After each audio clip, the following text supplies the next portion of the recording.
Good morning. This is the Cowboy State Daily Morning Show with Jake. The new way Wyoming wakes up.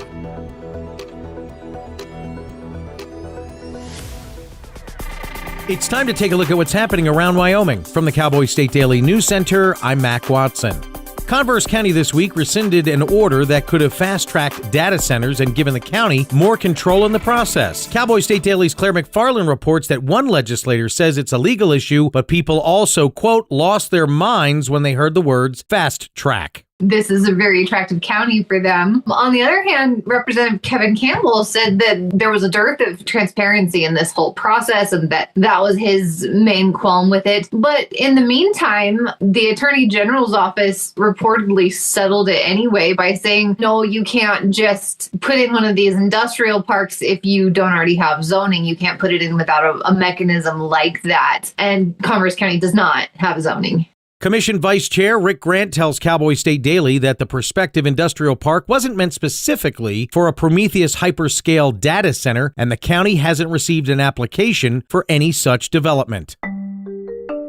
Parts of Wyoming got up to 2 inches of water from this week's storm that shut down I-80 and Rawlins for more than a day. But Cowboy State Daily's Andrew Rossi reports all that precipitation, it wasn't a drought buster. Yeah, speaking to Wyoming meteorologists, we don't want a drought-busting storm all at once, because for as low and as dry as we are, if we got all the moisture we needed to break a drought in one fell swoop, we'd be talking about widespread destruction. May has been a very good month in terms of moisture. We've gotten several inches in the areas that needed it most, and that's definitely improved the situation. But at this point, we're looking at a prolonged drought that isn't going to be rectified by a single event. But if we continue getting more of these storms that drop an inch or two of liquid water at a time, we can make a nice dent in the drought situation. Meteorologist Don Day tells Cowboy State Daily, quote, getting rid of a drought is like eating an elephant one bite at a time. I'll be back with more news from the Cowboy State Daily News Center right after this.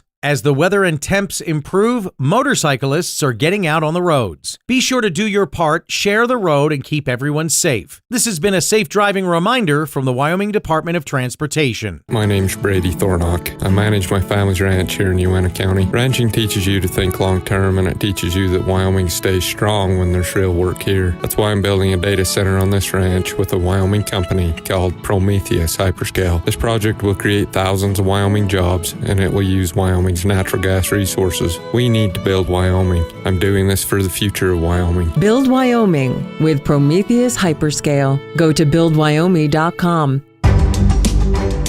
Cowboy State Daily News continues now. Wyoming regulators are cracking down on bar raffle games like Queen of Hearts and Music Bingo that raise money for charities, saying they're illegal gambling. Cowboy State Daily's Renee Jean reports that event organizer Brian Gregorczyk asks, why is horse racing an exception but not charity? So he has a pub here in Cheyenne called Oust Pub, and he is the founder of a charity effort called Thankful Thursdays. And in 16 years, that charity's been around 16 years now, it's given more than $4.5 million to local groups over that 16-year period. And so it's become a powerhouse for giving money to local charities. If you're saying that you're offering these games because it'll get more people in your bar, that's a profit motive associated with gambling, and that's not legal under Wyoming law.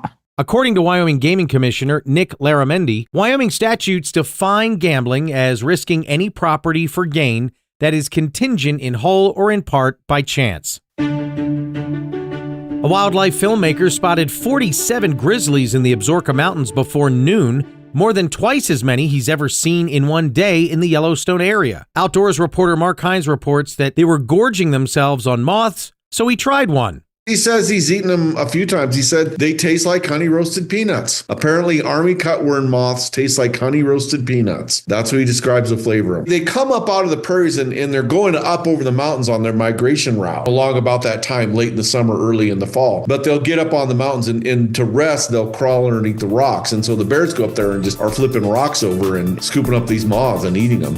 Moth eater and wildlife photographer Casey Anderson tells Cowboy State Daily that grizzlies will travel many miles from the low country and climb all the way up to the mountain peaks to gorge on delicious moths. And that's today's news. Get your free digital subscription to Wyoming's only statewide newspaper by hitting that daily newsletter button at cowboystatedaily.com. I'm Mac Watson for Cowboy State Daily.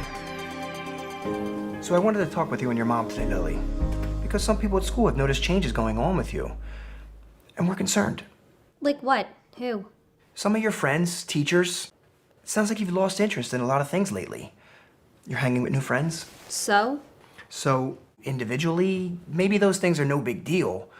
But taken together, and then the incident the other day, you were with Derek when he was caught selling marijuana. yeah, he was selling it. Honey, we know.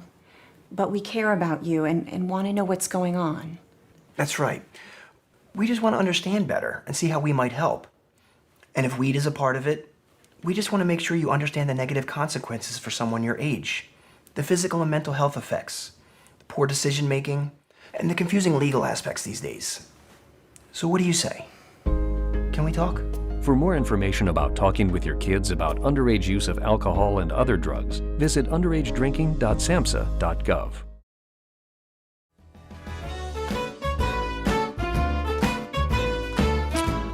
Nope.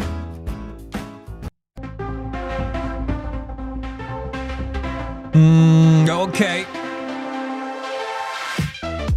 Yeah, Cowboy State Daily Show on a Finally Friday. That's a lot better music-wise. I'm still experimenting, and you get to do it along with us. That's just how it gotta be. Great to have you with us on this Friday. Stephen Willeford will be here, the good guy with a gun. We'll talk about mass shootings and the recent mosque shootings in San Diego. Ed Liebzeit from American Legion Post 43 will tee up the Memorial Day weekend in Jackson Hole, which is known colloquially as Old West Days, or even more colloquially as Cold Wet Days, although this looks like a nice weekend weather-wise. Bill Sniffin stops in today. Don Day weather forecast. Hans Ritschard, he is the chair of the Cheyenne Frontier Day Committee, and we'll take a sneak peek at how CFD is shaping up this season. Pete Sepp is the president of a nonprofit group called the National Taxpayers Union. Taxpayers should demand the following of data centers.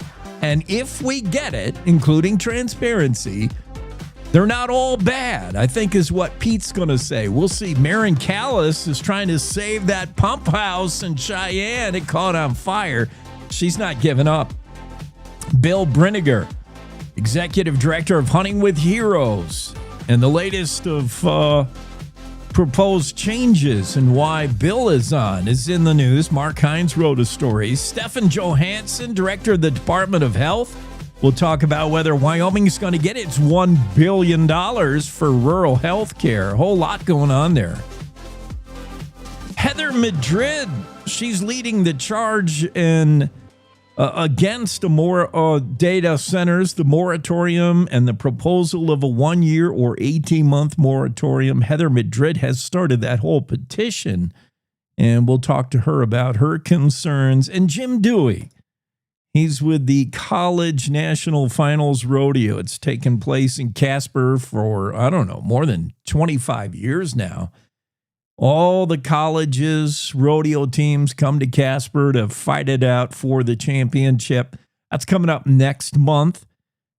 So exciting. It all happens at the Ford Wyoming Center. Meanwhile, we learned that the high school finals rodeo in Gillette is leaving after 2027. So that's disappointing news. We had the high school and college national finals rodeo in Wyoming. And of course, why not?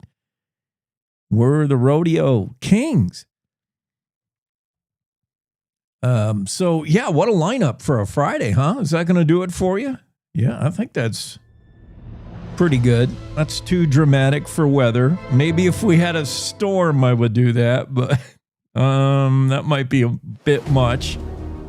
That's dramatic for weather. Golly, I have got to No. Okay, that seems like a funky weather pattern for the 3-day weekend. Don Day weather forecast. Don will be on, of course, next hour. We'll talk about the ins and outs of weather, what makes weather do its thing. But your Memorial Day weekend looking pretty good. Mostly sunny at Casper, high 61. Sunny Landers, 61. Temps just going to be on the rise from here to Sunday and Monday, just up and up and up each day. That's good news. Upper 50s in Evanston, partly sunny. Rock Springs, same. Pinedale, partly sunny, 57. Afton, 62 with partial sunshine. Mostly sunny in DuBois. Highs 54. Jackson, mostly sunny, 63 today. Thermopolis, sunshine, 64. Cody, right about there as well. Buffalo, mostly sunny, highs in the upper 50s, 63 in Sheridan, sunshine. Gillette, mostly sunny, 61 today. Newcastle, maybe some rain in the morning. Come on, get with the program, Newcastle. High 61. Torrington, sunny, breezy, 66.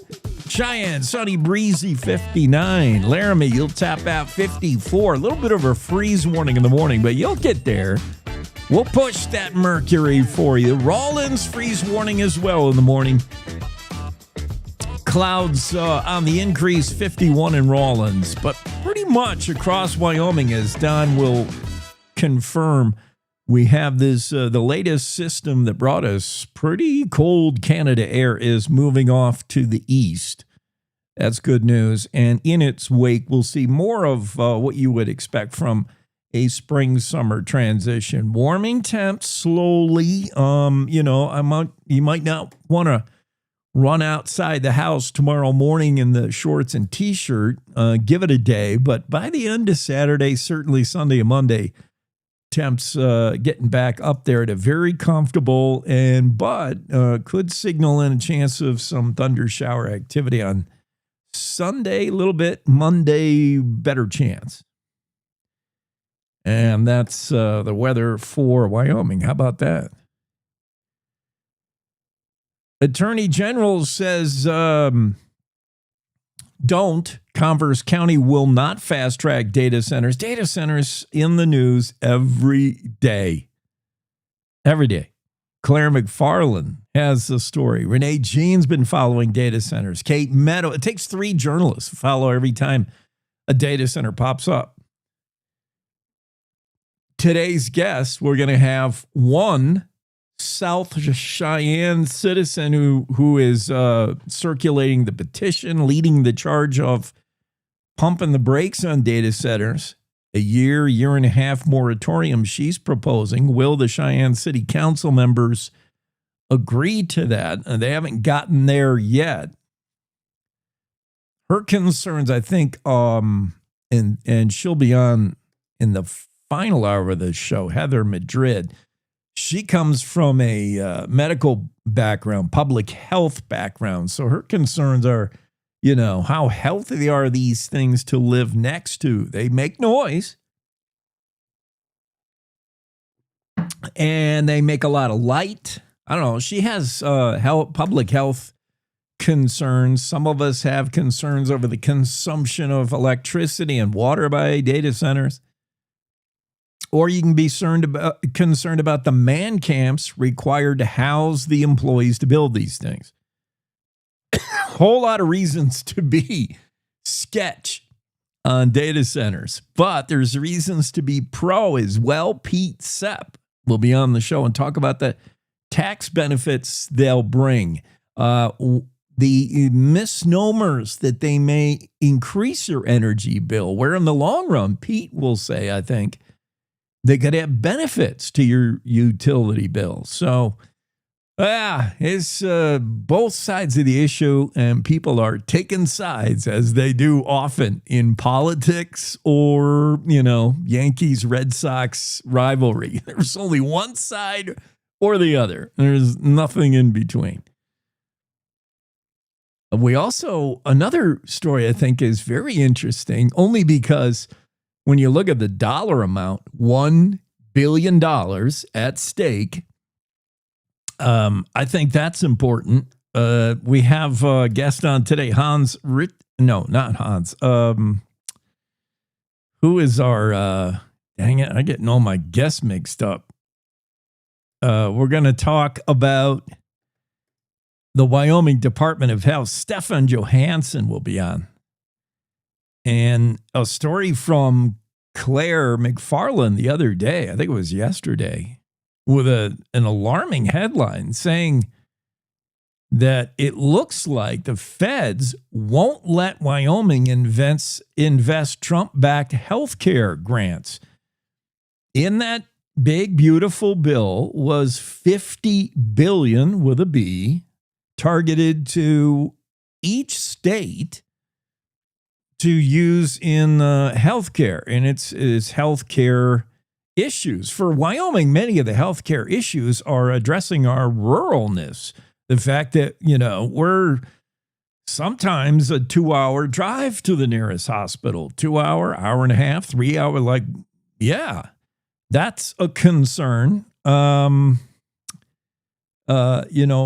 OBGYN, we need more OBs. There were concerns about, Wyoming's ruralness, and the Wyoming Department of Health put forth their proposal, stood up their plan, and it looks like the feds don't like the plan, really. And I don't know, there's a lot to it. And I'm sure Stephan will be able to help us figure it out. But there's $1 billion at stake, $1 billion targeted to Wyoming. If Wyoming Department of Health can prove they got a good plan for spending it. And from what I understand at this point, the feds, being the Centers for Medicare and Medicaid, they're the decision makers. They don't quite like the plan, which includes Johannssen says Wyoming wants to play the long game here and commit money that will be useful 25, 50 years out rather than just spend the $1 billion in one craze, thinking only of maybe a 5-year window, and then watch out what happens when the feds wave grant money at you. And I've seen it before in Teton County. Johansson's particularly concerned with be careful what you grab now and build. Oh, thanks for the money, DC. We'll build this with it. And now you got to maintain it. And with inflation and it's ongoing costs for whatever is free today.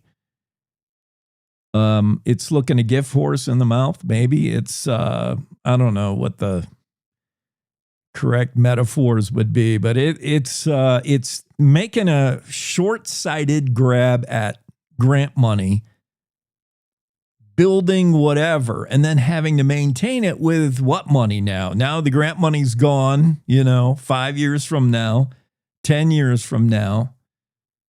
And you've got to actually continue to fund the thing you built, staff it or maintain it. And I think it's smart to play that long game. Anyway, Stephan Johannssen will be on later to talk about that story. That's $1 billion. You're supposed to say that with a pinky in the side of your mouth. $1 billion at stake for that. We will clear the way for Stephen Willeford. He'll be on. We'll talk all things Second Amendment, firearms, guns, and how hero gun owners sometimes can save the day, especially when you're talking about soft targets. And they don't come softer than a mosque in gun-unfriendly California.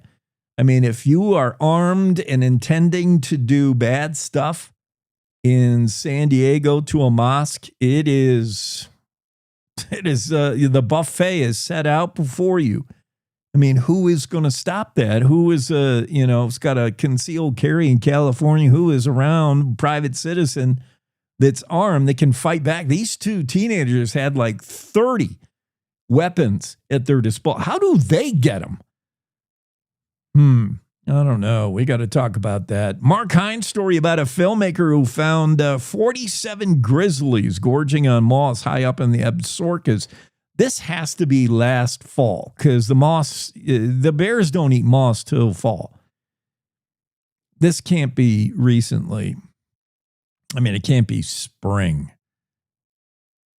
But that's a lot of bears. Wildlife filmmaker Casey Anderson has been making the pilgrimage to the Absaroka Mountains in the greater Yellowstone ecosystem for quite a while. And he said this is more than twice as many grizzlies he's ever seen. He saw 47 grizz before noon on one day high in the Absarokas.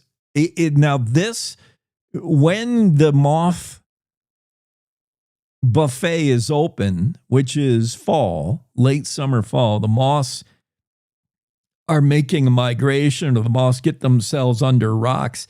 That does promote a gathering of grizzlies. So it's not a good measure. It's not a good yardstick or metric to figure out, how many grizzlies are where. I mean, it's significant to know it's twice the number of grizzlies ever seen that in that spot on a one day in Yellowstone or any day in Yellowstone. But you will tend to gather grizzlies during this month because it's one of the only food sources, or at least the best snacking food sources. It's like opening a pizzeria next to a marijuana shop.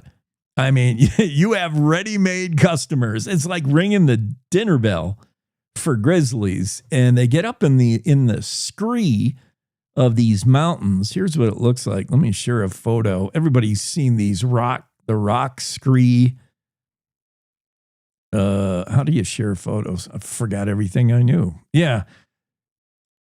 This happens late summer, early fall. And the grizz just flip these rocks and slurp up these army cutworm moths. They're delicious. In fact, this photographer said he tried one. He's like, wow, the grizz can't be wrong, can they?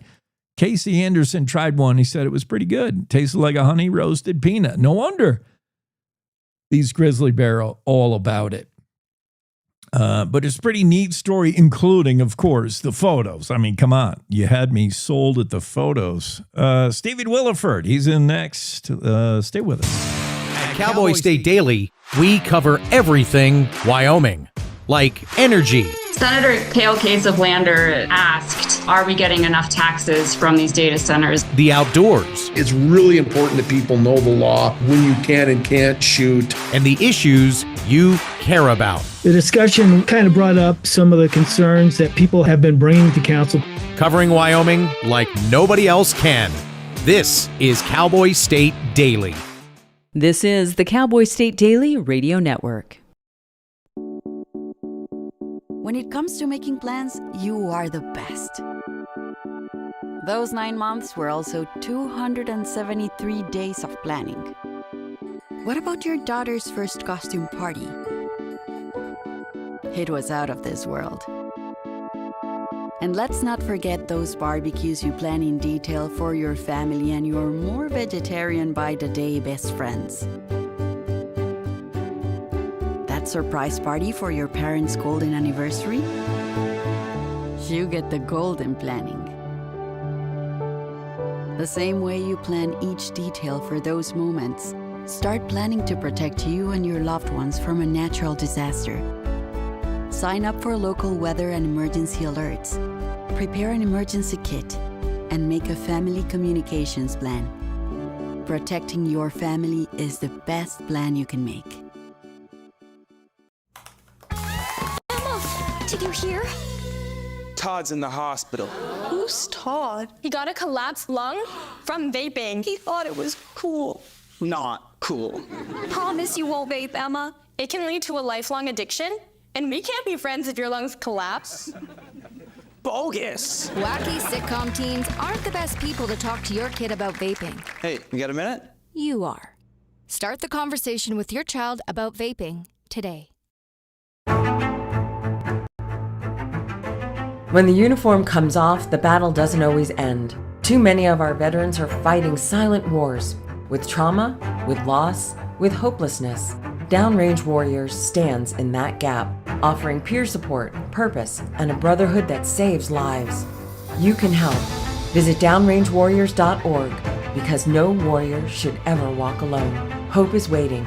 Be the reason they find it.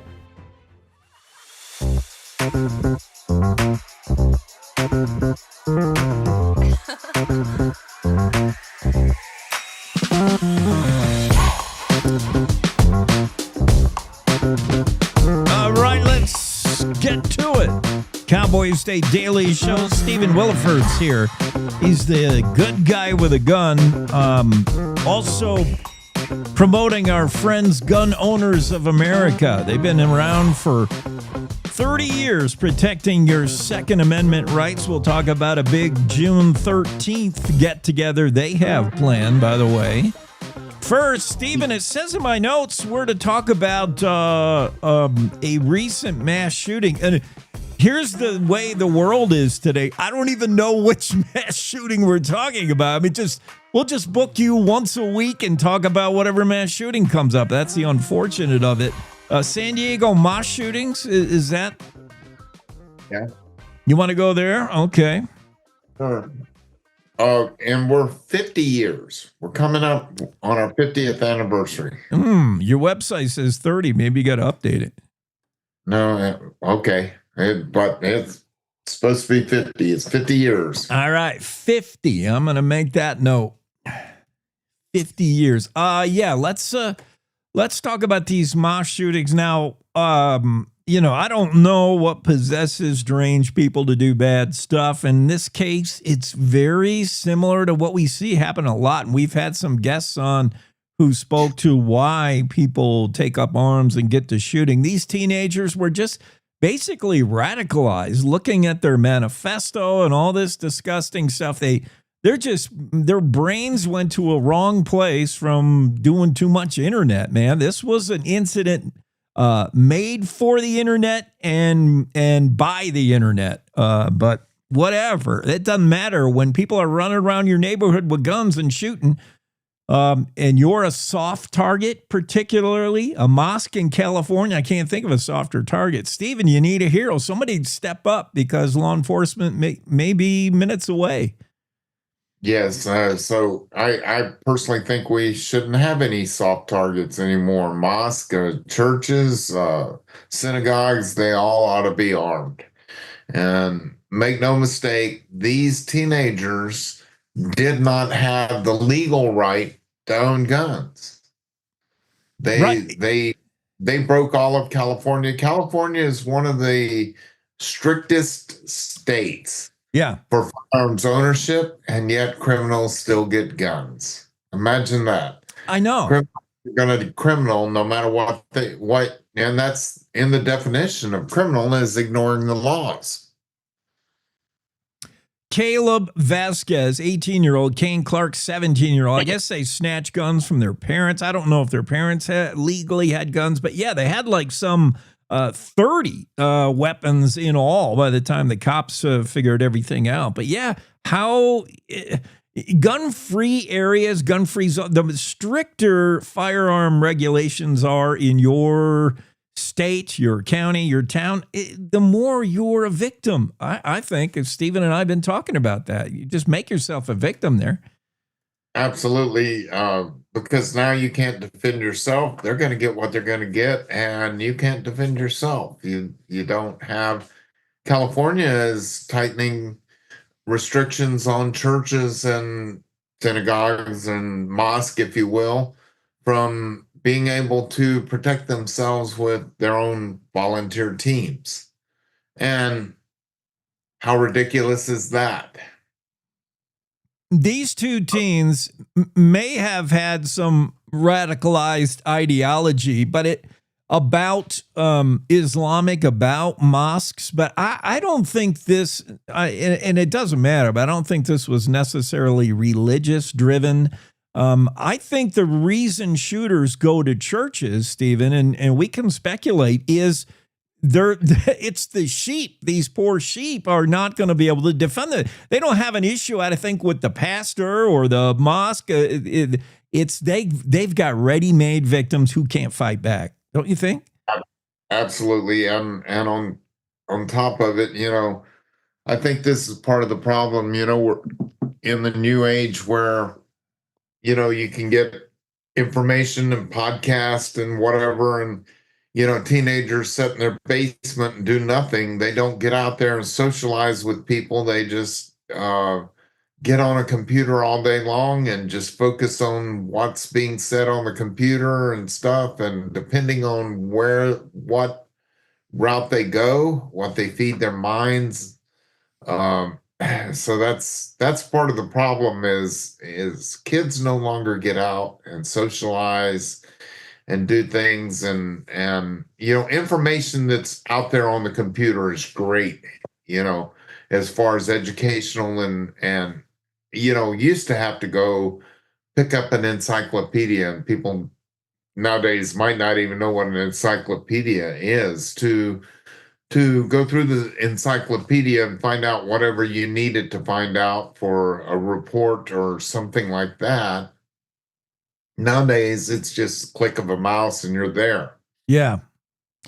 And not everything that you get out there on the internet is true or healthy even. No, probably a great majority of it is not true and not healthy, but Stephen Willeford is with us. He's been a frequent guest. He's the good guy with a gun. Stop that mass shooting in Sutherland Springs, Texas, at that church.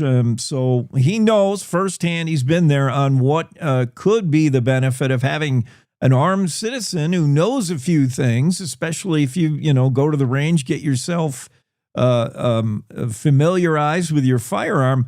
These shooters, whoever they are, very often we're seeing, I think, Stephen, at the end of the day, they didn't just wake up that day and say, oh, let's do this. They plan and research what they're going to do. So you, as a church, a school, whatever, also need to have that same kind of readiness, because somebody is looking at you at where, on Google Maps, how do I drive in? When do they hold service? How many people can I expect? They are plotting and planning something against you. You better be ready. You better also plan and plot. How would we behave if somebody burst in the front door? Is the front door locked or open? What are the exit plans? Who do I have here who might be armed to stop this? You got to figure all this out ahead of time, right, Stephen?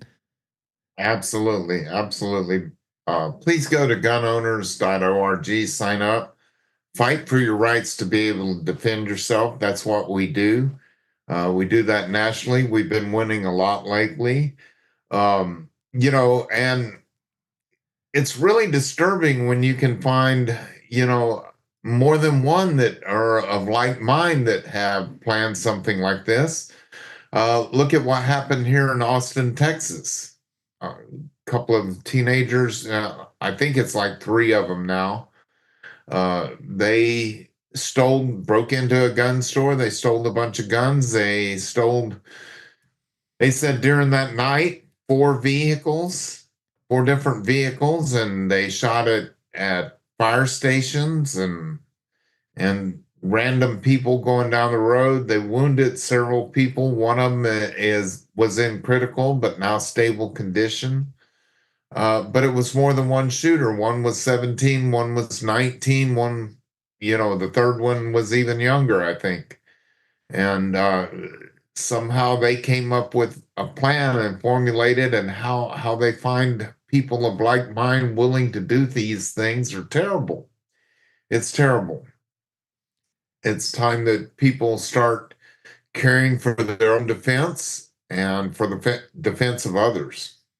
And while we, concerned armed citizens, are prepared, to take on some kind of fight in the street, your organization is fighting at the political level in Washington, D.C., Gun Owners of America. Your senior vice president, Eric Pratt, testified recently before Senate. GOA is in the fight with the Department of Justice for rule changes by the ATF. What's going on there? What does the ATF want to do, and how is Gun Owners of America standing up for the Second Amendment?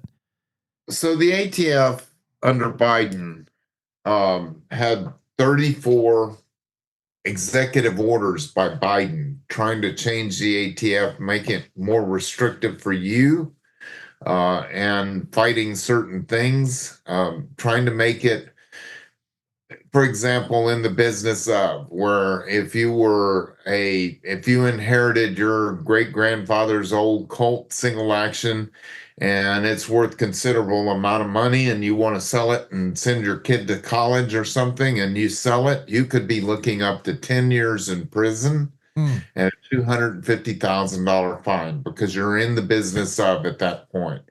And that's unconstitutional. Shall not be infringed means shall not be infringed. And you're not looking to be an illegal gun dealer. You're just trying to sell a gun and take the money and pay for your kids' college or whatever. If you profit from selling any firearm, and I tell people firearms are as good of an investment as you're going to get. What you buy today, 10 years from now, is going to sell for more than what you bought it for. And very few things appreciate in value like that. But I'm not in the business.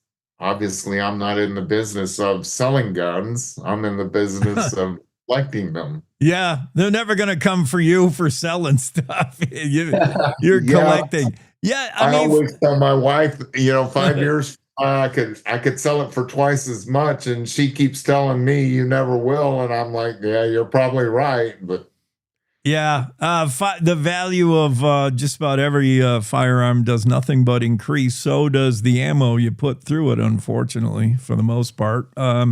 Stephen, what else did I want to ask you?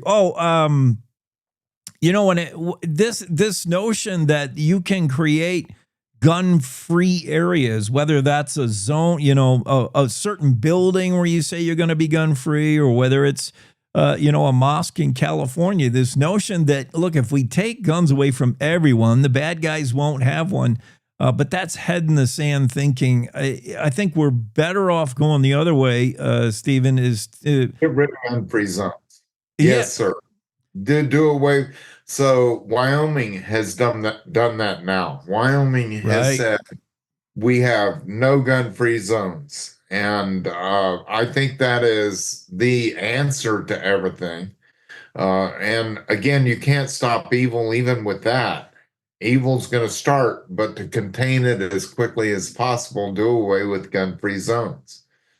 I'm impressed with that, and I think that's we've been saying it for a very long time. And to quote Ted Nugent, because we invited Ted Nugent to come to the Texas Capitol, and I'm not trying to tell people that you should break a law. However, Ted Nugent said it perfect, and I agree with him.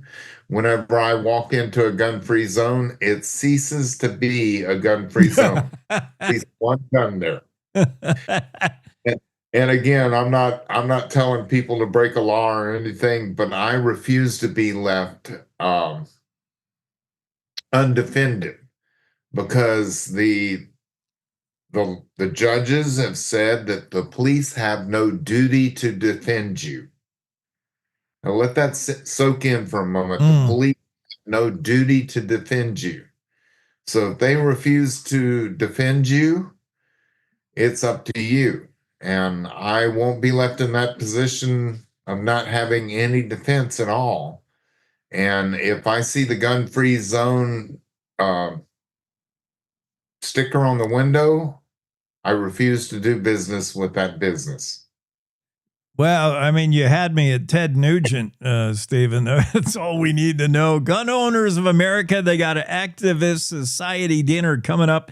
If you find yourself in the Columbia, South Carolina area on June 13th, stop by the Hilton, and you can enjoy a special kind of dinner. They're fighting the good fight at Gun Owners of America. Find them on the internet at gunowners.org. Stephen, thanks. Come to our national convention in Iowa. Okay. In August. And if you're a member of Gun Owners of America, and you can go find us at gunowners.org. If you're a member, sign up. You get in free. That's with speakers and lots of fun. That works for me. Iowa's centrally located. We'll all just swarm to Iowa in August. Thank you, Stephen. Have a great Memorial Day weekend. Thank you. God bless. God bless. Cowboy State Daily Show continues after this break.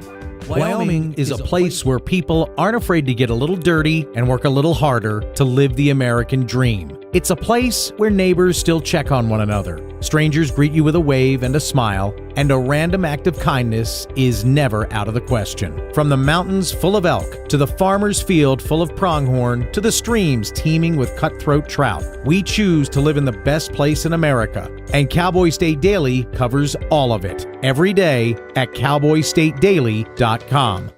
You're listening to the Cowboy State Daily Radio Network.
You've done the hard part. You quit smoking.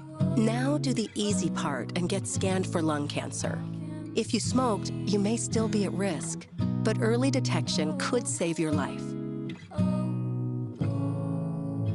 Talk to your doctor and learn more at savedbythescan.org. Hi. I'm your retirement fear, but don't be scared. You're still in pre-retirement. Does that mean I have more time to plan? Precisely. Here, this is pretirement.org. Retirement savings options? Potential tax breaks. Move. This isn't scary. I'm doing it. You got this. Visit thisispretirement.org for free resources to help you customize your action plan.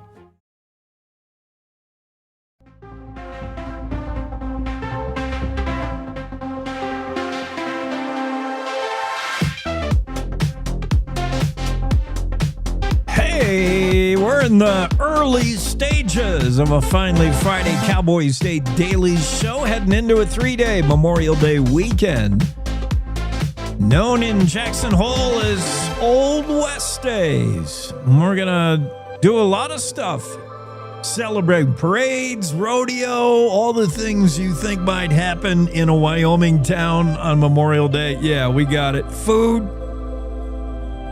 barbecuing. It's the 45th annual Old West Days Festival in Jackson Hole. In fact, it's already underway, the whole thing. It used to be just this weekend. Now we incorporate the prior weekend, Elk Fest. We had Elk Fest and the Elk Antler Auction. And that's just sort of a warm-up to what is now the Old West Days. Old West Brew Fest. You got a lot of beer rolling. $1 Million Music Fest. We got Neil McCoy in concert and many others as the $1 Million Cowboy Bar also joins in the fun. Big outdoor concert. Some free, some not. Best of the West Parade. Yeah, we got that going on. And rodeo kicks off. The Jackson Hole rodeo folks, the Wilsons, will get their rodeo going. I got Ed Liebzeit joining us. I have two Eds. I can only use one Ed, so I'm going to get rid of one of you. I don't know why I have two of you, Ed. Okay. Let's see what this looks like. There's Ed. Ed Liebzeit pops in. We were just talking about how Jackson Hole calls Memorial Day weekend Old West Days, and this really kicks off our summer season. You hearing us okay, Ed? No. Ed is having maybe Zoom issues. Jake, can you hear me? I hear you. You don't hear me. I cannot hear you, unfortunately. Well, it's probably some settings thing on the computer. You got any 20-year-old hanging around? 14-year-old? Is there a number I can call? Yeah, I can put it up on the screen, but you're probably not seeing. You don't hear me.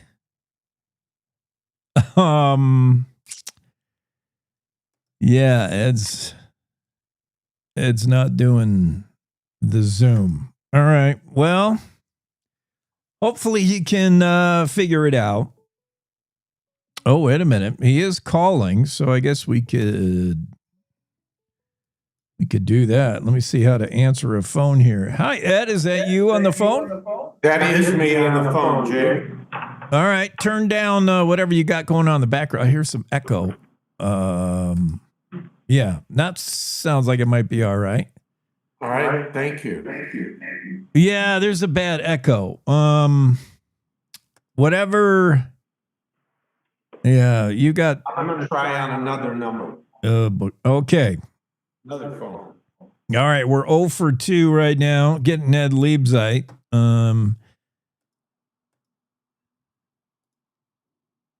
We'll try him again. Goodbye, Ed. Ed's with American Legion Post 43, by the way.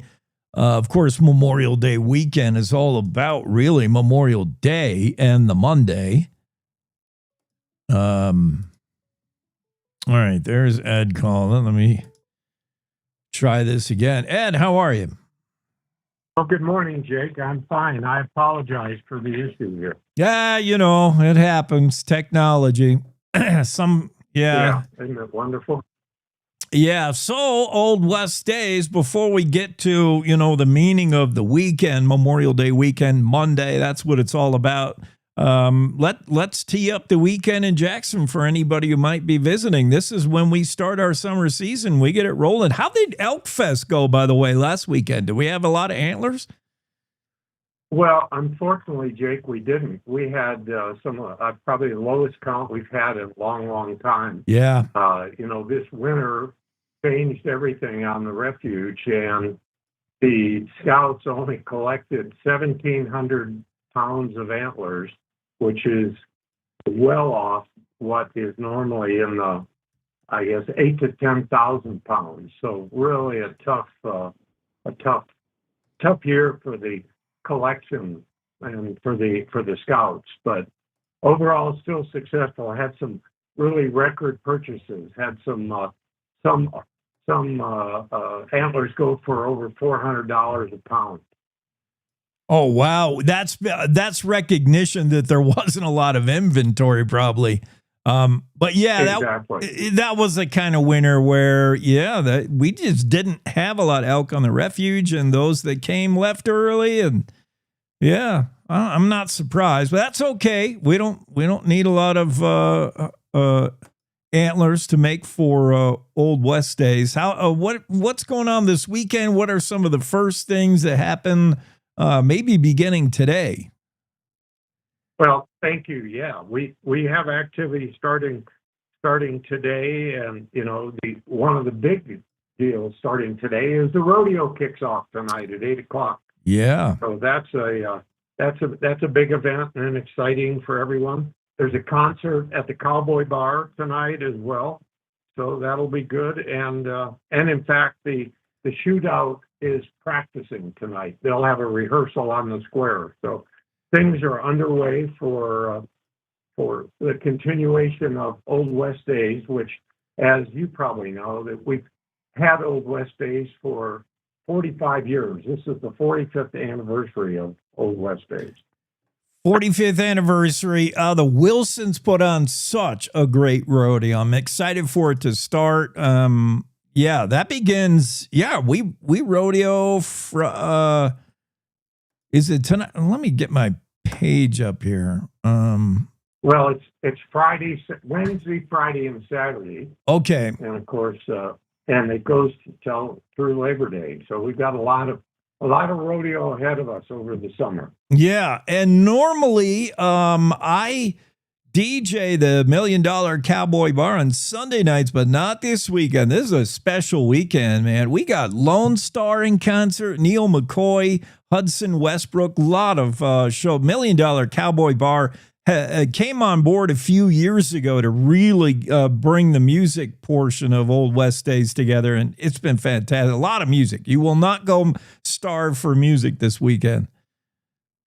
That's right. That's exactly right. There'll be a lot, and that concert tomorrow night on the square will be a very special event because that's one that's open to everyone. All you have to do is show up and enjoy the evening.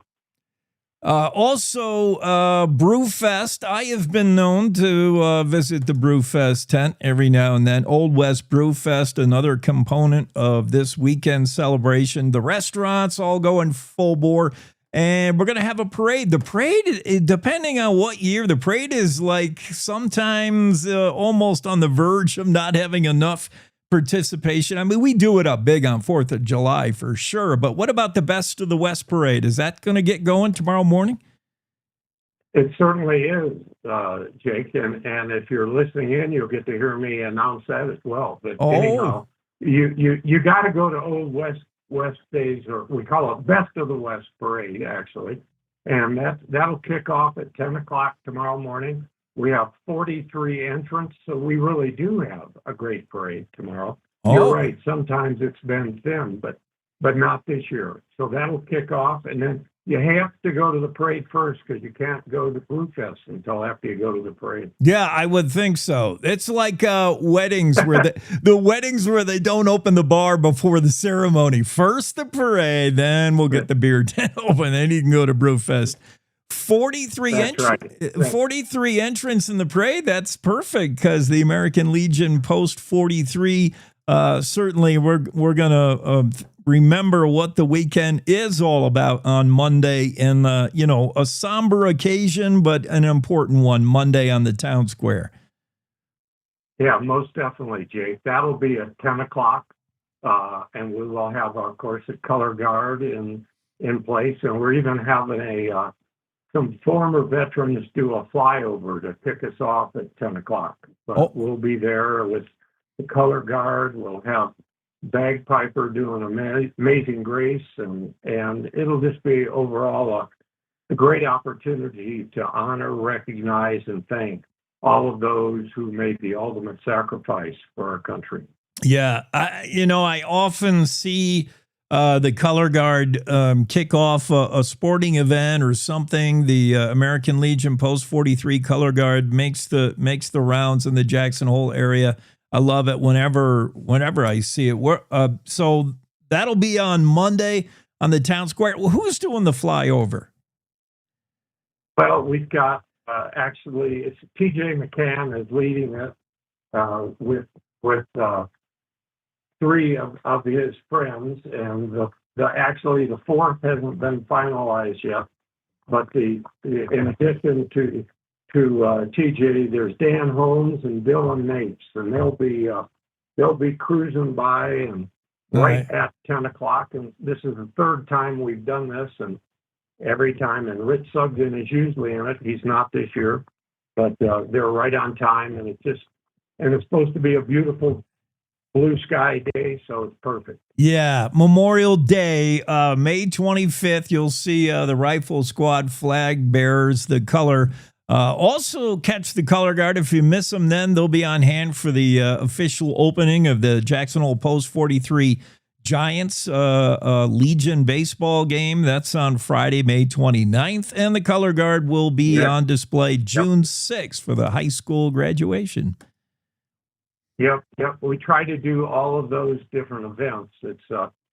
sometimes hard to rally enough people, but it's those such important opportunities that we do it. And of course, the color guard will be leading the parade, well, right behind the sheriff's deputies on the horseback, but we'll be starting off the parade. The community band will be right behind them, and they'll be doing the national anthem right on the town square tomorrow.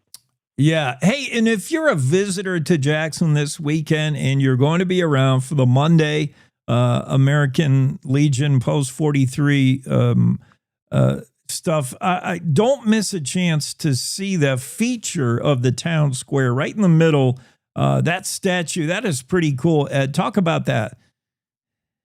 Well, we've had a long time monument of some sort in the square, but about 5 years ago, the American Legion VFW initiated an effort to put in a new monument that would effectively recognize every veteran from Teton County, and that's anyone who was born here or was been in the service from here or longtime residents, and put their names starting with World War I on our monument, and it goes all the way up through the War on Terror. So anyone today, we add names every few years. So we've got hundreds of names on that monument that is in the center of town square, honoring all those who have served, and special recognition to those who were killed in action while serving in the military. Well, however you and yours do Memorial Day weekend, we just hope you do it wherever you are. In Jackson Hole, we call it Old West Days, occasionally cold, wet days, but not this weekend. It looks fantastic weather-wise, Ed, and we do it up, man, in Jackson. We're going to go times 10, whatever we do here. $1 Million Music Fest, Old West Brew Fest, Best of the West Parade, and the Jackson Hole Restaurant Week kicks off, and Rodeo begins. This is our summer season, and we will crank it up beginning today, right now. Old West Days. Ed Liebzeit and the American Legion Post 43 will be on hand for all of it, and you'll hear Ed's voice in the parade. I like it. Yes, you will. And actually on Town Square Monday.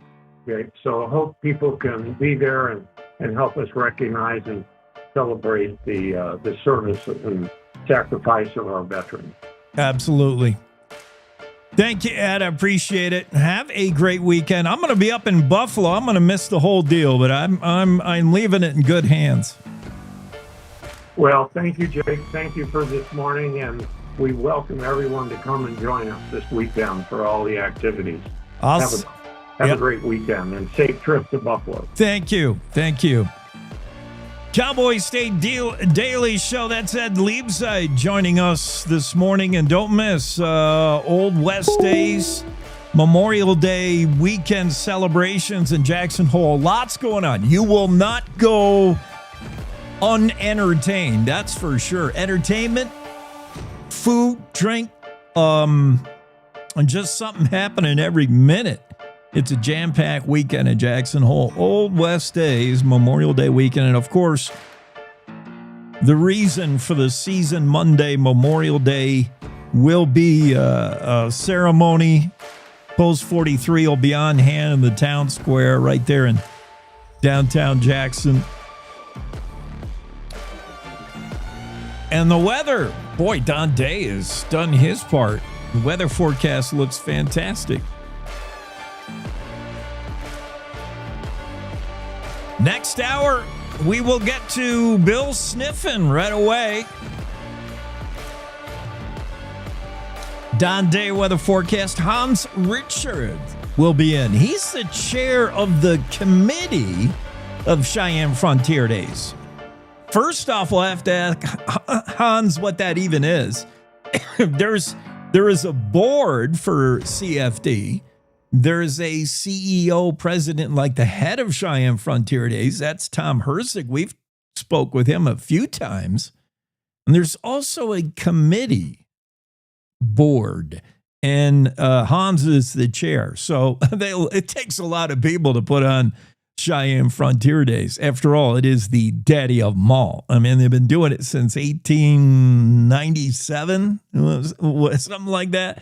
So, yeah, we'll see what Hans is doing. We'll get an update on Shoot 9, the construction for the Indian village, all that. And maybe ask him what are some of his favorite shows coming up for Cheyenne Frontier Day. It's going to be here before you know it. Late July. Andrew Rossi stops in next hour as well. We're off to a good start here on the finally Friday edition of the Cowboy State Daily Show. We're going to get out for news, and we will do that now for our radio affiliates. We'll see you on the other side 6 minutes from now. Stick around.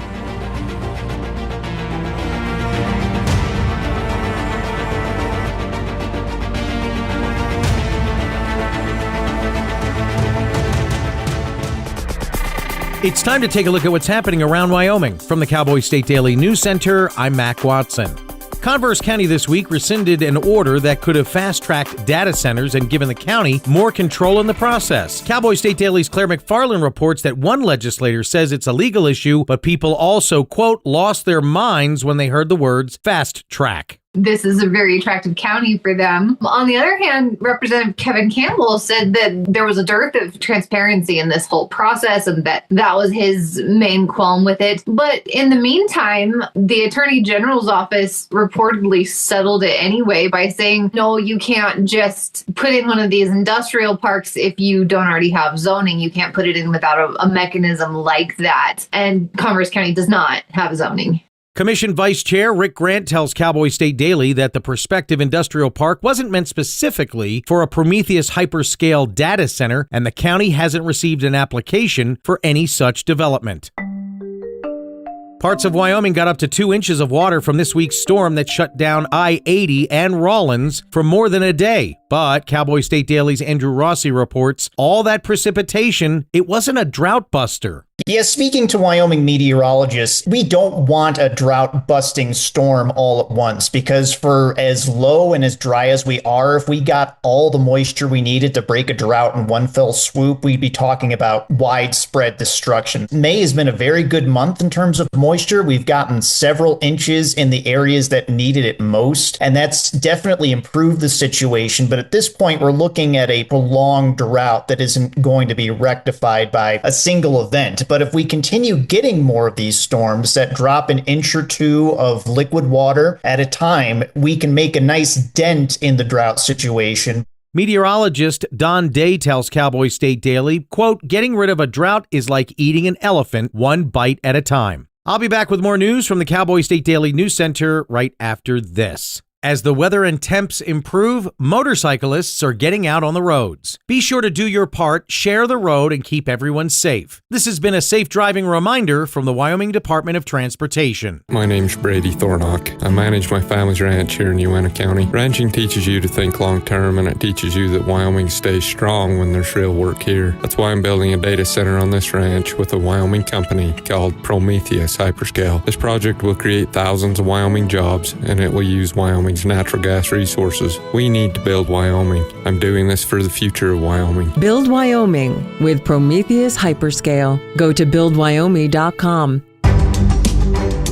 Cowboy State Daily News continues now. Wyoming regulators are cracking down on bar raffle games like Queen of Hearts and Music Bingo that raise money for charities, saying they're illegal gambling. Cowboy State Daily's Renee Jean reports that event organizer Brian Gregorczyk asks, why is horse racing an exception but not charity? So he has a pub here in Cheyenne called Ouse Pub, and he is the founder of a charity effort called Thankful Thursdays. And in 16 years, that charity's been around 16 years now, it's given more than $4.5 million to local groups over that 16-year period. And so it's become a powerhouse for giving money to local charities. If you're saying that you're offering these games because it'll get more people in your bar, that's a profit motive associated with gambling, and that's not legal under Wyoming law. According to Wyoming Gaming Commissioner Nick Laramendi, Wyoming statutes define gambling as risking any property for gain that is contingent in whole or in part by chance. A wildlife filmmaker spotted 47 grizzlies in the Absaroka Mountains before noon, more than twice as many he's ever seen in one day in the Yellowstone area. Outdoors reporter Mark Hines reports that they were gorging themselves on moths, so he tried one. He says he's eaten them a few times. He said they taste like honey roasted peanuts. Apparently, army cutworm moths taste like honey roasted peanuts. That's what he describes the flavor of. They come up out of the prairies and they're going up over the mountains on their migration route along about that time, late in the summer, early in the fall. But they'll get up on the mountains and to rest, they'll crawl underneath the rocks. And so the bears go up there and just are flipping rocks over and scooping up these moths and eating them. Moth eater and wildlife photographer Casey Anderson tells Cowboy State Daily that grizzlies will travel many miles from the low country and climb all the way up to the mountain peaks to gorge on delicious moths. And that's today's news. Get your free digital subscription to Wyoming's only statewide newspaper by hitting that daily newsletter button at cowboystatedaily.com. I'm Mac Watson for Cowboy State Daily. I'll never forget the day I nearly died. I was a young journalist with a great career, starting a family. The only way we found out I had any kind of heart issue was when I went into sudden death. My coworkers sprung into action. They've recently been trained in life-saving CPR protocols developed by the American Heart Association. They're the ones that kept me alive until the medics came. They did many tests on me in the hospital after my cardiac arrest and created a treatment plan, all with research from the American Heart Association. I think unless you are a heart disease patient, you may not know how much work the American Heart Association does behind the scenes to save your life. Since my cardiac arrest, I've had 2 more children.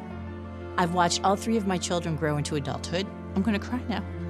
Graduate from college. My daughter got married. I have grandchildren. And I'm still here. Learn more about the American Heart Association's work at helpheart.org.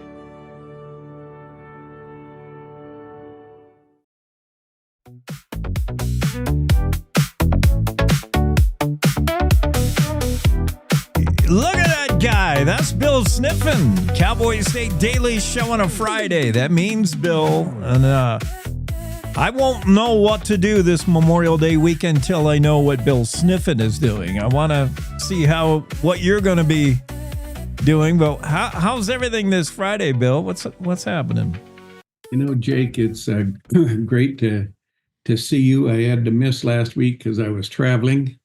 And but a lot to talk about. I think that it's such an exciting time. That crazy weather we had, politics. Of course, there's some unbelievable fun things to talk about politically, and I also want to talk about Flaming Gorge and the dog attacks up in Crowheart. I think there's some interesting things going on in the Cowboy State, but let me give you a little bit of a take on politics right now. I've been watching this House race, and several of my more or fairly astute friends, for some reason, they keep dismissing Jillian Belo on the House race, and I tell you what, I always say there's really 3 or 4 reasons why she's such a serious candidate. One is, first of all, I think she's very qualified, but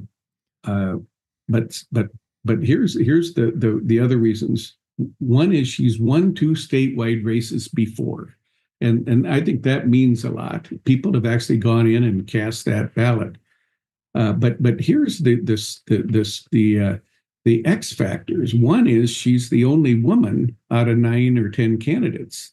And I think gender will play. The winner of this thing could win it with literally 20,000 votes. I mean, can you imagine that? You can get a House seat in the U.S. Congress with 20,000 votes. Yeah. So it's what I call retail politics. You literally can shake the hand of every single one of the voters that are going to vote for you. But you know, here is the biggest X factor for Belo, and this one I haven't read anywhere, but I tell you what, Eric Barlow has done a magnificent job of getting signs up all over the state. This guy's running a fantastic campaign, but you know, the name Belo and Barlow sound so much alike that there's a small percentage of people who believe in voting, but they're really not too well educated. I mean, I apologize for them in that. You kind of think, well, you shouldn't vote if you don't know what you're doing. But a lot of people just say, well, by God, it's my right. I'm going to go vote. Well, they see that Belo and they think, oh, yeah, that's the one with all the signs up. So let me say, if that would mean 2,000 or 3,000 votes statewide, I mean, it's happened before where people have confusion on the ballot, Balo, Barlow, although it isn't the same race, but there could be name recognition. That might be a stretch, Bill. I think the gender ticket is also a reach. I mean, I think it exists, that the desire to put a woman in office over, especially if you're 50-50, like, this guy's pretty good, she's pretty good. I'm going with a woman. We're the equality state. We need a woman in there. After all, we have 2 representing Wyoming at currently, and just one, John Barrasso. Maybe. Three of our last 4 Congress people have been female, but yeah, I don't know. I'm just playing pundit here. You know, I love punditry, and you do too. So yeah. I thought I would fling that out there. It's just, this race is so crazy because it's such a small number is going to provide the winner the win. And again, we go back to Chuck Gray. We know he has a very strong constituency supporting him. And so then you've got guys like Chapman and Freese who are spending just buku amounts of money. Yeah. Breed Rasner's out there stirring the pot up. And so it's to me, it's such a fun race to cover. And I have to be honest, I haven't, I've been kind of tied up on a few things. So I'm planning to spend some time with these candidates going in. So right now I'm mainly speculating, Jake, and in the future I'll be able to talk with some degree of assurance that I know what I'm talking about. And I don't know if the issues are going to be brought to the forefront in this race more than I'm interested in the math of it, Bill, in who divides the vote, who splits the vote. There's so many in the race that it's going to be those undeclared, undecided, independent. Each has their fan base, and that isn't going to go away, especially, the guy like Chuck Gray. Chuck Gray has his loyalists, and they're going to go vote Chuck Gray, whether he robs a bank tomorrow or whatever. They're going to vote Chuck Gray. He and every other candidate needs to step out and get somebody who's not in their camp. And it could be just a few somebodies. Small numbers, as you said, will decide the race. Who can reach outside their influence and grab those voters? And for me, that's money. That's throwing money around. It goes a little farther than that, Jake. There's the last campaign I worked on was Foster Freese's campaign in 2018, and they used analytics provided, I think, by the Koch brothers. I'm not sure. Yeah. But let me tell you, they literally get down to where they can analyze every single voter. I mean, you really try to imagine if you only need 20,000 votes, you can literally go out and find those 20,000 and sell to them individually with target those modern analytics. It's stunning. And some of these guys, when they're talking about putting 500,000 or $1 million into their race, a big chunk of that goes to what's called the ground game, which is literally contacting that voter individually over and over and over, and driving them to the polls. I mean, it's amazing what money can do in these big races. I mean, that race that just happened over in Kentucky, where Massey got beat, that $35 million was spent in that race. Now that'll buy you a lot of knocking on doors. But anyway, we got a lot of other things to talk about, Jake. I was at Flaming Gorge. I've spent a lot of time down there. We used to take our family, just had so much fun on Flaming Gorge. It's 91 miles long. It's 600 feet deep. It's just a masterpiece. I've been out in the middle of it in terrible winds, and I'm thinking, my God, we're going to die. That's scary. But it's unbelievable. Kokanee salmon. I mean, it's just unbelievable. And they're going to drain that sucker, and I personally led a campaign a few years ago, and a guy named Aaron Million down in Fort Collins was wanting to suck all that water out, because actually Colorado has a claim to that water. And we fought like crazy to keep him from doing that. Well, here and now, it's just as simple as the federal government just opening the spigot, and we're going to lose it anyway.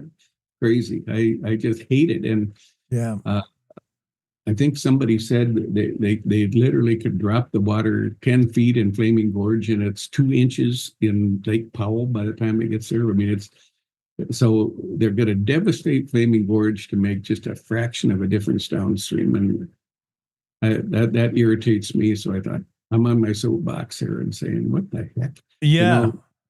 I love Lake Mead. Wyoming people need to know Lake Mead was named for a Cheyenne man named Elwood Mead, who is he's really the godfather of all water law in America. So I love Lake Mead, but yeah, it's way down, and Lake Powell is way down, and then here on up is Seedskiddy and Flaming Gorge and Fontenelle, and it could be devastating for us. And I just so doggone it, I'm upset about it. Yeah, I would like to learn more.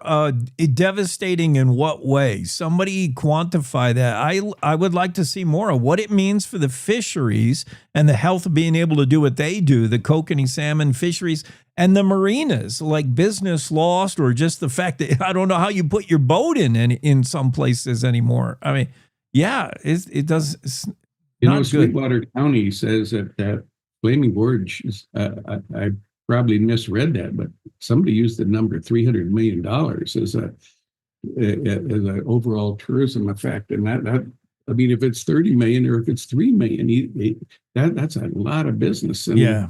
And again, I can guarantee you that when we were down there, there was a lot of people there, and Buckboard Marina is just devastated right now. Cedar Springs, which is just south of Rock Springs, is they're having a terrible time. Anyway, yeah, it's Flaming Gorge is literally a crown jewel of Wyoming, and that has me upset. So. Right. And I don't know what 1 million acre feet is. I mean, it sounds like a lot. I just hope that's a one-time deal. I hate them going back for another bite of the apple. Can you imagine another couple months saying, well, that wasn't enough? Ooh. Well, and let me ask you this. Andrew Rossi's written some great stories on this, but I'm not sure he's mentioned that we're having a terrible drought year here in the Wind River Mountains, where all the water comes from that feeds the Green River, which is the main tributary of the Colorado River. I think more water comes out of the Green than actually comes out of the Colorado when they merge down at Canyonlands. Yeah. So it's a big deal when not only are you taking all the water, but we don't have as much water this year as we normally do. So I don't know. I'm sorry to pontificate here, Jake, but that's what I do. What else is on your mind? And don't mention those two buzzwords, data center. They're in the news every week. Anything but data center. I thought it was interesting that, there's an old, I'm an ag guy, sort of. And there's the famous Wyoming saying is, good fences make good neighbors. And I've been watching this dog thing up in Crowheart where these giant dogs, they're guard dogs, but they're killers, and they're out killing the neighbor's calves. And that calf is $1,000 calf now. And I mean, if somebody stole $1,000 from me, that's a pretty big deal. And the other problem is these ranchers love these little calves. They're like pets to them. And so one day you're bottle feeding this beautiful little creature, and the next day it's picked apart. It's been slashed and murdered by dogs. I hope they don't start shooting at each other up there. But Crowheart has an interesting history. I was telling Jimmy Orr, the editor of Cowboy State Daily, that I think we should do a story on how it's right in the middle of a reservation, and it's this enclave of mostly white ranchers, although there are some Indian folks in there, but it's just an interesting little enclave. They've got so much water and good soil, and it's a beautiful place. And, I even own a town site up there. It's my own version of the show Schitt's Creek. Have you seen that? It's no. I threw an oddball business dealing. I ended up with a town site called Lenore. It's an ancient town. So anyway, that's a topic for another day. But anyway, but I love Crowheart. Crowheart for just a nothing on the map community has got a lot of complexities to it. It's not just a place you send your horses to winter. That's all Jackson Hole knows Crowheart for. Everybody sends their horses to Crowheart for the winter because of their mild winters. Yeah, the great actor Matthew Fox. Yes, and there's Lost. He grew up on a ranch there. His dad is Baird Fox. Yep, there's that too. And Matthew said he never learned how to swim because he lived in Crowheart. Like, yeah, for some movie he had to swim. He's like, I can't swim. They're like, why not? He's like, I grew up in Crowheart, but there wasn't any water. It was just ranch. Yeah, that's funny. You could ever get him on the show, I think he loves Wyoming, and wouldn't he be interesting to interview? My goodness. Yeah, he'd be fun. We got to make way for Don Day here in a moment. Anything else, Bill?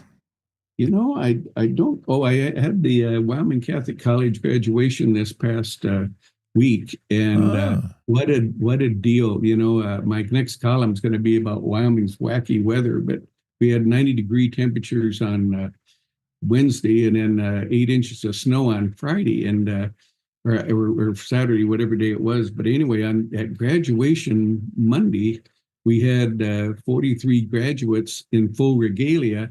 And then they went outside and took a picture in the snow. And then they had a snowball fight in full regalia. It's just unbelievable. Of course. It was literally once in a lifetime. But in Wyoming, that's actually fairly normal. But anyway, yeah, that's all I've got to say, Jake, unless there's, you know me, I can keep going. But let's hear what Don Day has to say. Yeah. Great to see you, my friend. Hopefully no more snowball fights. Not this weekend anyway. Thanks, Bill. Thanks, Jake. Cowboy State Daily Show with Jake on a finally Friday. We'll get our weather forecaster in here, Don Day.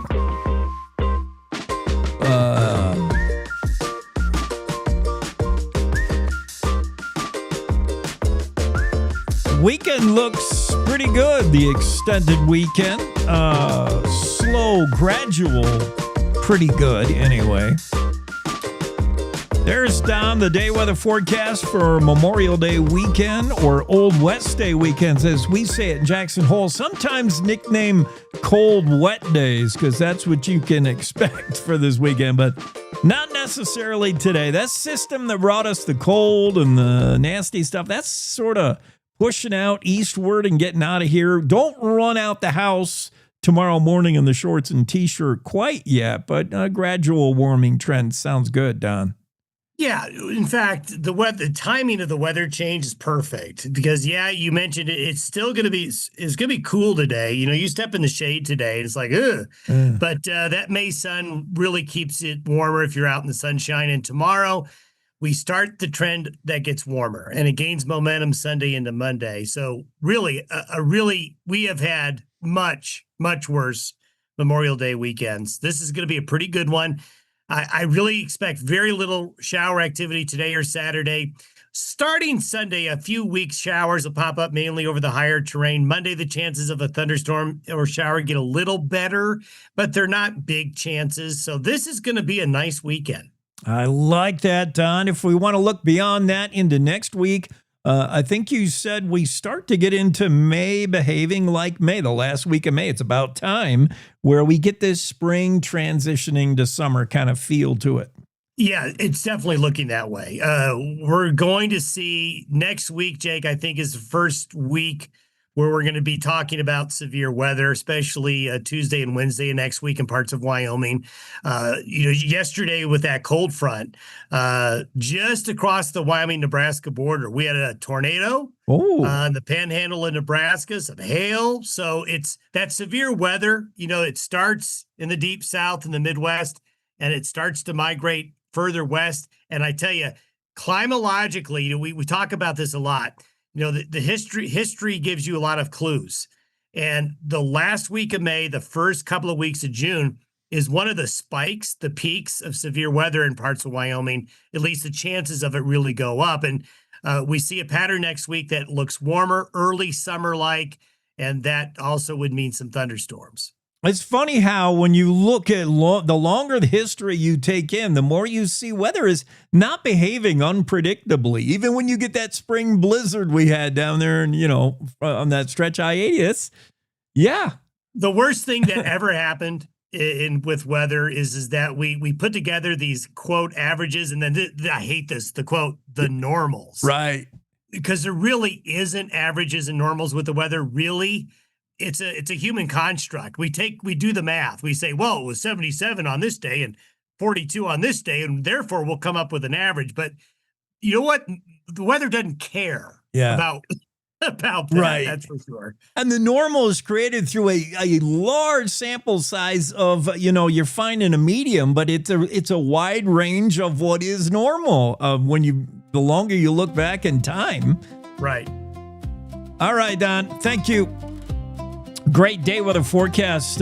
We got more guests coming up. I got to make a quick break here. Let's do that fast. Here at Cowboy State Daily, we cover everything Wyoming, like the weather. It's actually a combination of two different weather systems that are going to collide. Politics. From January to May, the registration numbers in the Wyoming Democratic Party have shrunk. Energy. Cheyenne's become this data center magnet. Agriculture. This act is about making clear whether protein that you buy at the store is from an actual animal. Covering Wyoming like nobody else can. This is Cowboy State Daily. This is the Cowboy State Daily Radio Network.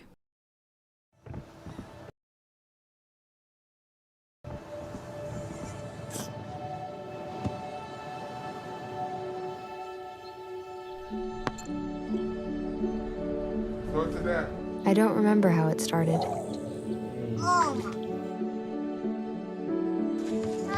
Our back and forth. Victory. Fumble. Repeat. It always came back. Dad! Okay, here we go, throw it! Yeah. You probably don't remember what you told me. That was perfect. But I heard every word. Nice.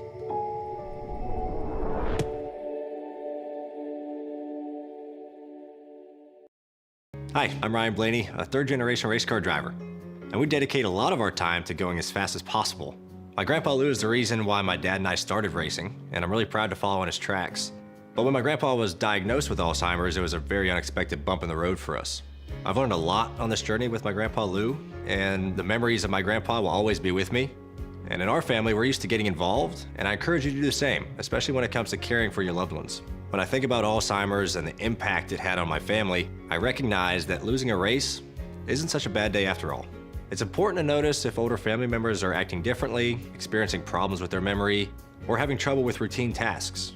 Talking about Alzheimer's can be really tough, but if you notice something, have a conversation with your loved one. Encourage them to see a doctor or offer to go with them.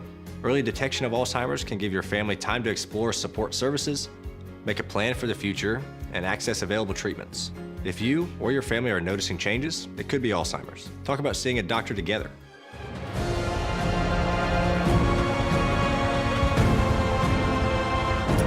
Whoa! This is dramatic sound effects. Hans, if you haven't been watching the show this week, I've got all new music, and it's all at random. When I push the button, I don't know what's going to come out, but this feels very Cheyenne Frontier days. I mean, we're talking... Yeah, that's dramatic.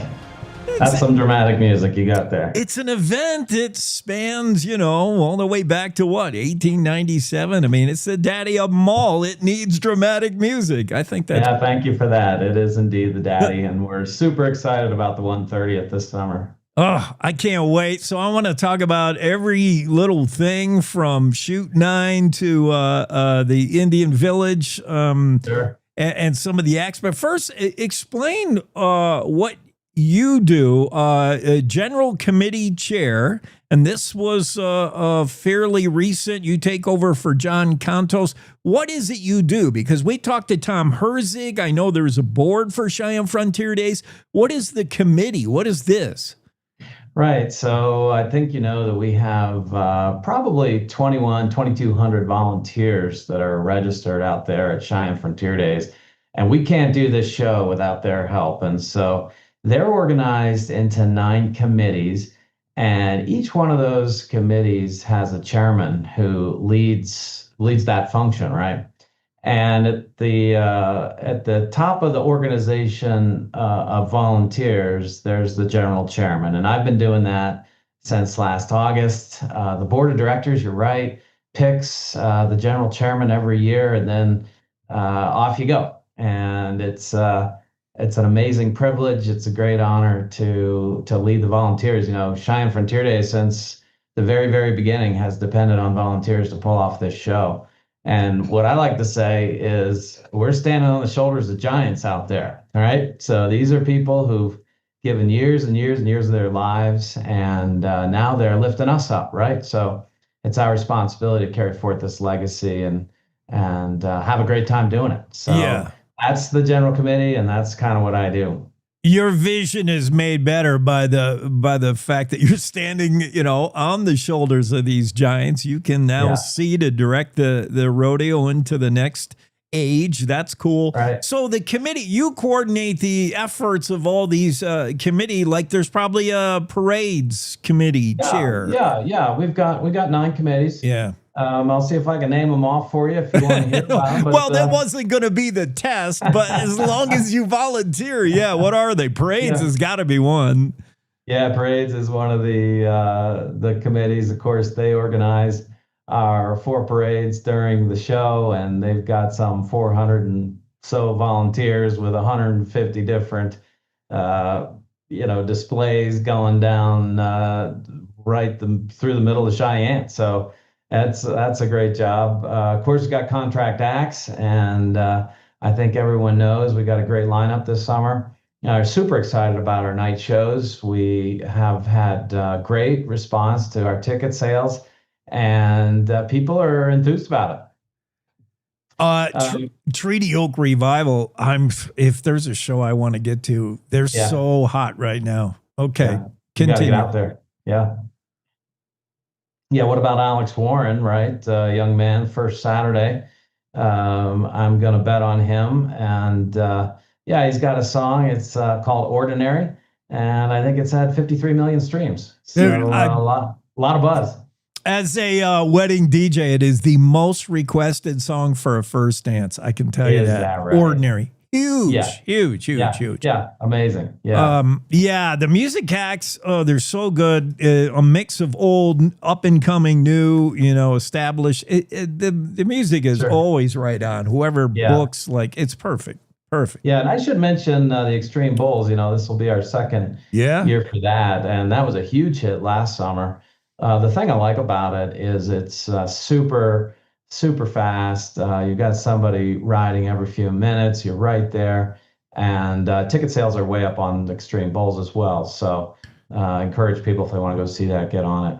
Extreme Bowls, July 20 and 21. That's PRCA Extreme Bowls. The rodeo itself, and anybody who's seen Cheyenne Frontier Days rodeo, also enjoys how fast-paced the whole rodeo is. I mean, it is not waiting around for the next day. It's bang, but Extreme Bowls is just flat out all about bulls. Yeah. Another new thing this summer is we'll have the Indian relay races on the first weekend and then again on the second weekend. And I don't know if folks have seen that or not, but that is exciting. That is just an incredible rush to watch those guys go around the track like that. So we're super excited about that as well. Yeah, I mean, that just conjures up the horsemanship of maybe like 100 years ago, the Crow. I mean, they rode supposedly, whenever you read old history and you read about how the Crow could ride, they were the envy. I would love to see that. And I've seen some of them. And that gets as Western as it ever is, man. It's a fun event. Yeah, of course, my personal favorite is the wild horse race, which wraps up the end of every rodeo. And this is where three aspiring young men get out there and try to sit on top of a perfectly good horse and run around the track in the correct direction. So anyway, there's something for everybody out there, and we're looking forward to it. I like the way you put that, Hans. Three aspiring young men, not three nut jobs with good insurance. Like, I know it is. It's crazy. Yeah, it's a lot of fun. How's Shoot 9 coming along? Is that going to be ready? What is this like? This VIP? I mean, I can't picture it. What are we ready? Yeah. Well, first of all, if you live in Cheyenne, you really ought to drive down there west on 8th Street. Take a look at that thing. Yeah. It is big, and it's nearing completion. I think that's safe to say. If you've been there lately, you can see that the roof is up. But yes, there will be 3 levels to it. Down 1 floor above the dirt, we're going to have a timing box and officials area, and then a couple of VIP sponsor boxes there as well. And then the next level up, we've got another dozen boxes there that can be occupied either by sponsors or rodeo fans. And then on the 3rd floor, which has a roof over it, we think we can accommodate about 500 people up there for just a spectacular view looking north over the arena. I really think there's going to be very, very few views that are going to be that amazing. And so then there'll be food service up there throughout. We have a new elevator there on the east side, take folks up into Shoot 9. But it is incredible. It is truly a wonder out there, and it's going to be very, very popular. Cheyenne Frontier Days pays tribute to history, always remembering history, and that includes the American Indian. Morning Star, everything I hear about it, is a home run. Oh, yeah, absolutely. Another spectacular accomplishment that has really been in the works for 2 or 3 years, but it is a large 4.5 acre Indian village that has been put up this year. It replaces the old Indian village down the corner, and the centerpiece of it is a massive dance arbor made out of huge timbers that probably going to seat about 700 people, with maybe another 200 or 300 who are able to stand. It'll have a roof over the top of it, but open on all sides in that circular design that is so typical of Native Americans. And then around the edge of it, we've revamped our vendor areas. And so we're going to have 25 vendors. They're going to have a much nicer space that's going to keep them dry, of course, roof over their heads as well. And then we're going to have 3 or 4 little stages around the Indian village where we're going to have Native American crafts and storytelling and music and things like that. And so super excited about that. It truly is going to become a national treasure once people get in there and take a look at it. Cheyenne Frontier Days, definitely bring the kiddos. They got the carnival midway elements, all the rides. They're going to keep you well fed. Everything you would expect at like the biggest state fair. This is State Fair times 100. This is Cheyenne Frontier Days. Yeah, come on out. It's going to be amazing. We've got some new concessions options this summer. We're going to have a little bit more coffee, maybe a better brunch, a number of things. We've expanded our chuck wagon dinners and breakfasts and so forth. Those, by the way, are almost sold out. This is where we have folks come in and cook an authentic chuck wagon breakfast right there on the park. So make sure. I do want to mention one more thing. This summer, we're going to invite folks who'd like to come out and volunteer for just 1 or 2 shifts to come out and be a Showtime volunteer, right? We've gotten feedback over the years that maybe there are some folks who don't want to join one of those 9 committees that I talked about at the beginning. So these are folks who can come, put on a t-shirt or something, and we'll teach them how to scan. And what they'll do is they'll help us to enhance our guest experience by doing wayfinding, maybe some ushering, help around the park, answering questions, scanning folks into the stands. And so what we're going to do is we're going to put an application up next week, probably midweek, where folks can get on there and sign up maybe to be a Showtime volunteer. Just give it a try. See how they like it and join the fun. It'll be a great opportunity for a lot of people. And you don't need to necessarily know a whole lot. And this is not a full 10-day commitment. You could do this for 1 or 2 days events. Yes, sir. Exactly. That's the beauty of it. And we're going to do some good training. We're going to teach people how to do it, what the park is about, give you some overview, some basic facts, and then you'll just naturally have that smile, and that's what we're looking for. Yeah. So just in general, Hans, one last thing. Overall, ticket sales, if someone is hearing us right now, and maybe they're living under the world's biggest rock, and they don't know Cheyenne Frontier, or they have not made preparations yet, are there still, what is the availability of getting in on the fun? I mean, are there hotel rooms? Are there tickets? Can we get there? Yes. There are still tickets. Our ticket sales are ahead of where they were last year. I want to make that clear. Yeah. But yeah, get on the website, see what's available. We have availability for all of the nights still. We anticipate it's going to get tighter and tighter as time goes by. So get those tickets now. But great lineup all day long. Starts about noon every day starting the 17th of July. By the way, that is the grand opening of the Morningstar Native American Indian Village. And so if you want to come out for that, that'll be 10:30 Friday, July 17th. Yeah, it runs July 17th through the 26th, Cheyenne Frontier Days. Stadium Mall, the countdown on now. 56 days. Get on it. Where have you been? Hans Ritschard joins us. Hey, have a great Memorial Day weekend. We'll do that now. You too. Thank you very much. Thanks for having me. You're welcome. Cowboy State Daily Show. We got Andrew Rossi next, right after this break.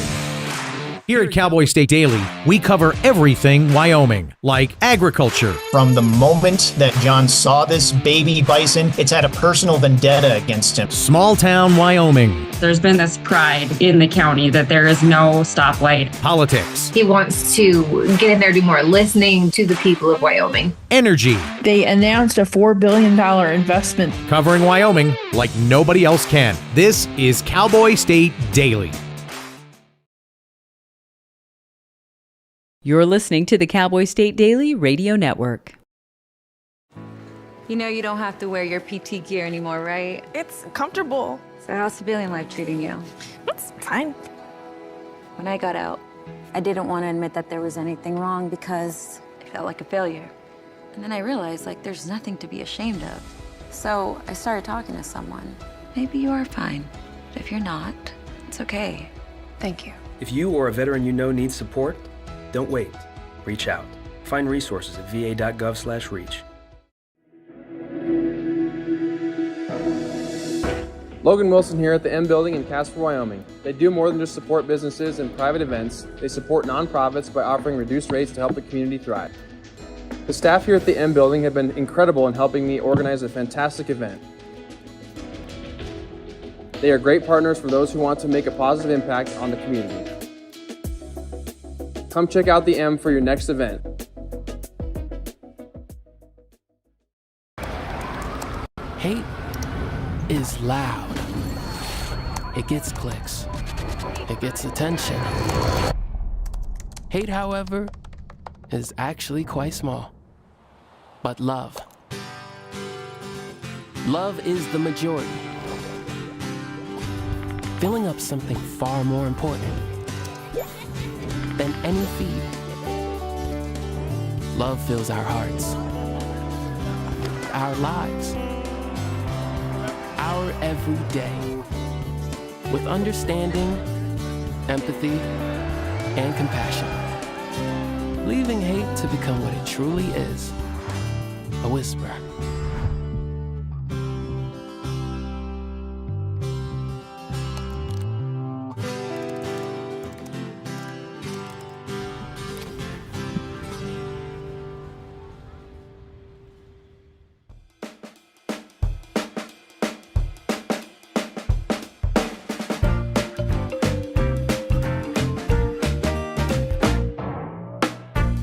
Yeah, this is perfect music for the silliness that is Andrew Rossi. He'll be with us in a moment. Finally, Friday, Cowboy State Daily Show heading into a 3-day weekend for most of us, Memorial Day weekend. It is the official kickoff to the grill season, right? Although many of us have fired up the backyard grill already. We had a nice start to spring. We didn't even have a winter. I was grilling all winter long. Pretty much. Let me get my rodeo business in order. We might do a little rodeo roadshow in a minute.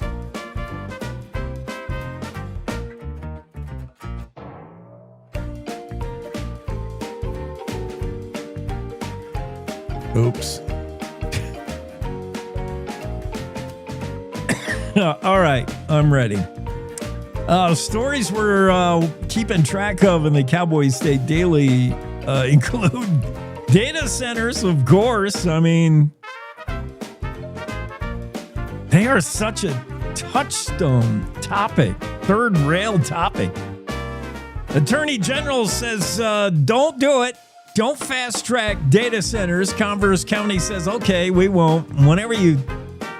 Whenever data center is mentioned, people lose their minds. That's the quote in this story from Claire McFarland.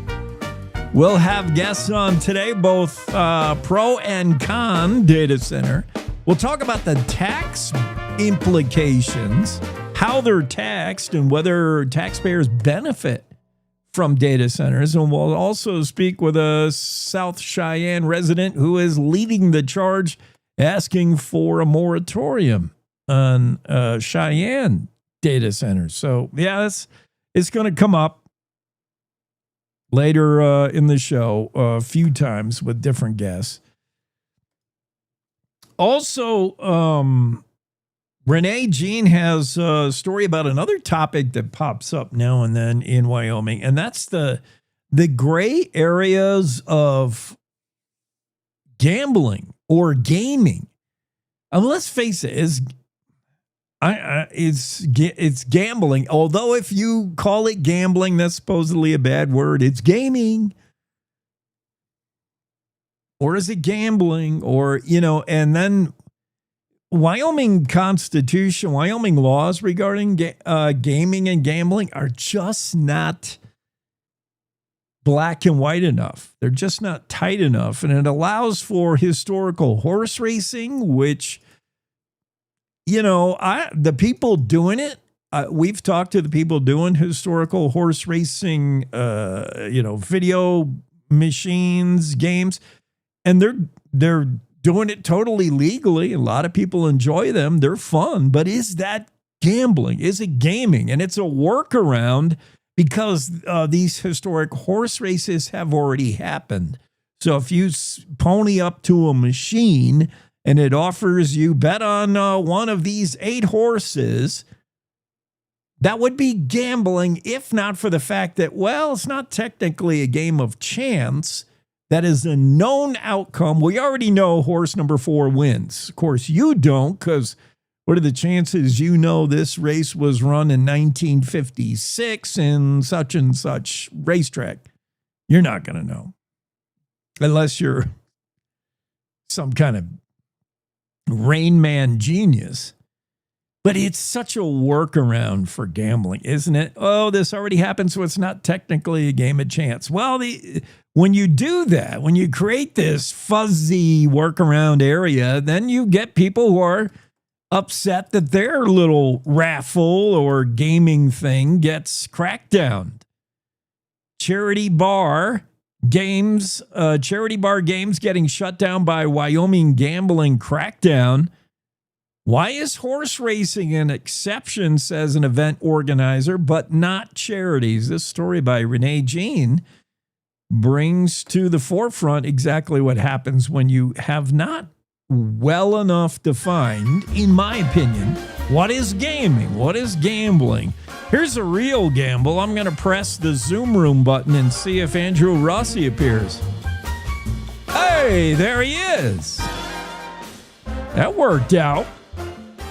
You rocking Austin Powers today? Sounds like it, doesn't it?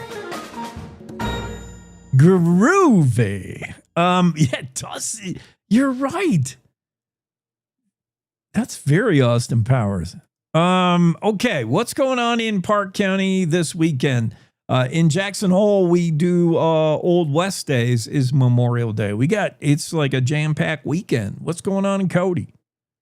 I'm not sure if there's anything big going on in Cody over Memorial Day weekend. We usually save all of our big parties for 4th of July. Yeah, you guys are cooking up a 250th celebration, so you're still in. Yeah, wait till what you see Cody do for the 4th. That will be an event.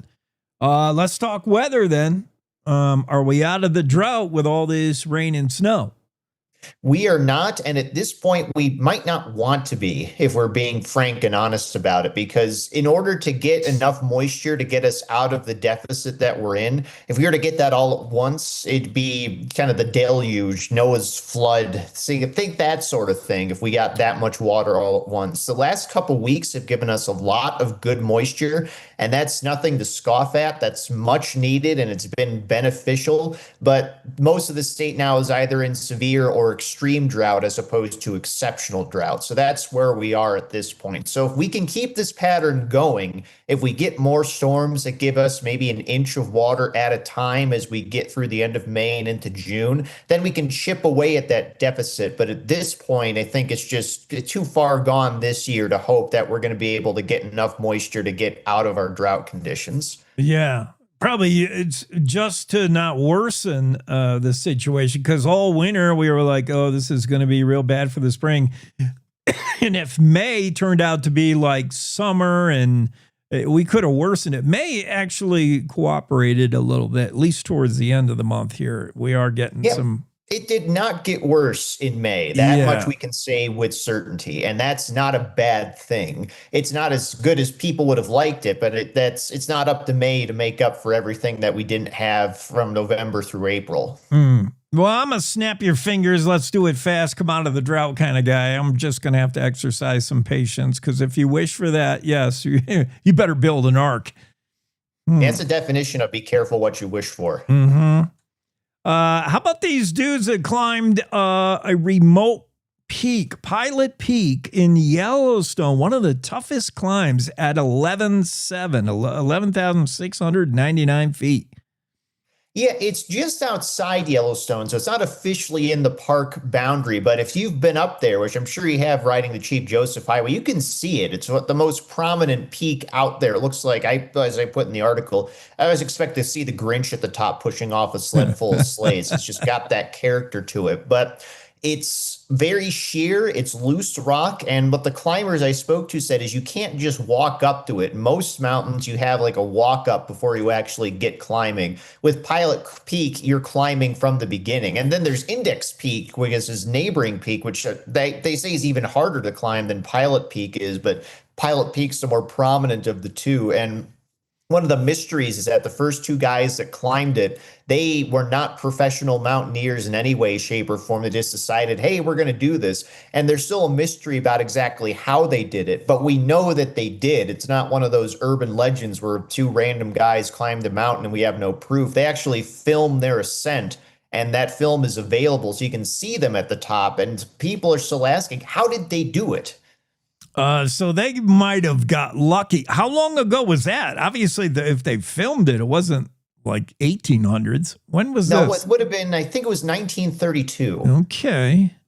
I'm looking at them. Okay, I see what you mean about, yeah, I have seen this. It's like a spire. I think it's just a steeple of a mountain. Yeah, you can't walk up this thing. This would be like, I think, a technical climb. You need ropes or luck. Yep, it's tough. And the climbers that I spoke to said that it might not be the most climbing challenge, but the hardest challenge in Wyoming when it comes to mountain climbing, but it is one of the most technical and probably one of the most exhausting, because you're going to be needing to use all of your technique and expertise the whole time while you're getting up there. Like other mountains will give you a bit of a kind of a period where you can adjust your bearings before you actually have to get going. That's not Pilot Peak. I think one of the people I spoke to said that like climbing Grand Teton might be just as technical and just as challenging, but at least there's a bit more of a warm up. And there are easy routes and there are hard routes. And the easiest route on Pilot Peak is an equivalent difficulty to the harder routes on Grand Teton. Yeah. And it's probably, I mean, if you're a peak bagger doing 14ers in Wyoming, this is not one of them. This is probably not on your bingo card, not on your bucket list. How popular is this with climbers? Is enough of a challenge and probably not that crowded like Everest or Grand Teton where you could climb this thing and be the only dude on top? It's entirely possible. There are a couple outfits that do guided climbs of Pilot Peak. I mean, it's in today's world, every mountain is popular to an extent. It's not like there are undiscovered gems out there because we have a community that talks about these sort of things. But I wager you're not going to see as many people climbing Pilot Peak as you would some of the other more prominent and taller peaks in Wyoming. But that's mainly because it's kind of that Everest effect where they've got more notoriety to them. But I think if more people realize what a challenge Pilot Peak was, they'd probably be eager to show that they can climb it.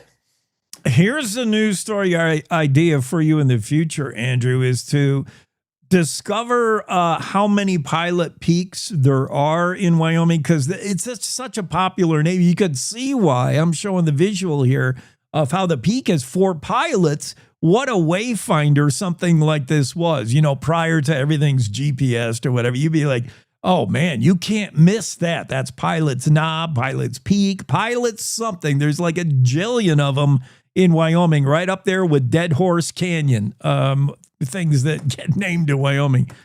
Or Crazy Woman Canyon. There's only one of those. Yeah, we have a lot more dead horses than Crazy Women, maybe. All right, what are you doing this weekend? Are you going to grill? I'm going to relax because that's what I like to do during my weekends. I'm going to soak in the sun, maybe do a little river rafting or kayaking and just enjoy myself. And then I'll be working for Cowboy State Daily on Memorial Day to ensure we've got news coming in. All right, then. Thanks, Andrew. Have a great Memorial Day weekend. You as well, Jake. Thank you. Cowboy State Daily Show on a finally Friday. It is the kickoff to the 3-day weekend, which is the kickoff to really the summer season, at least in, I don't know how they do it in Cody, but in Jackson Hole, man, we get right started with Old West days. We got parades rolling. We got rodeos going, brew fest, concerts. It is a big deal weekend, Friday, Saturday, Sunday, and a little bit of Monday. We do it up. I'm going to be in Buffalo for the weekend, so I don't know what they do there, but yeah, I'm gonna miss all the excitement here in Jackson. Speaking of rodeoing, let's do a little bit of that. Although, wait, I didn't have my file management. Let me fix that. Okay, we're ready to rodeo. Western Ag Network and the Rodeo Roadshow. I'll bet a lot of big rodeos kick off this weekend. Let's see what Will says. It's the Rodeo Roadshow on the Western Ag Network. Hi, everybody. I'm Will Rasmussen. We're headed for Memorial Day weekend, aren't we? And it's a relatively quiet rodeo weekend, although, as you would imagine, there's rodeo scattered here and there. I'm headed for Coulee City, Washington. We'll talk about this week's schedule in professional rodeo on the Rodeo Roadshow when we come back. Stay close. Cody, June 3rd through the 5th. All Wyoming livestock producers and industry supporters are encouraged to attend and enjoy 3 days of networking and education. The theme for this year is Restoring Collaborative Resource Management, with speakers on the Farm Bill, property rights, and developing the next generation of leaders. And guest speakers include Governor Mark Gordon and NCBA President Gene Copenhaver. Register today at WYSGA.org.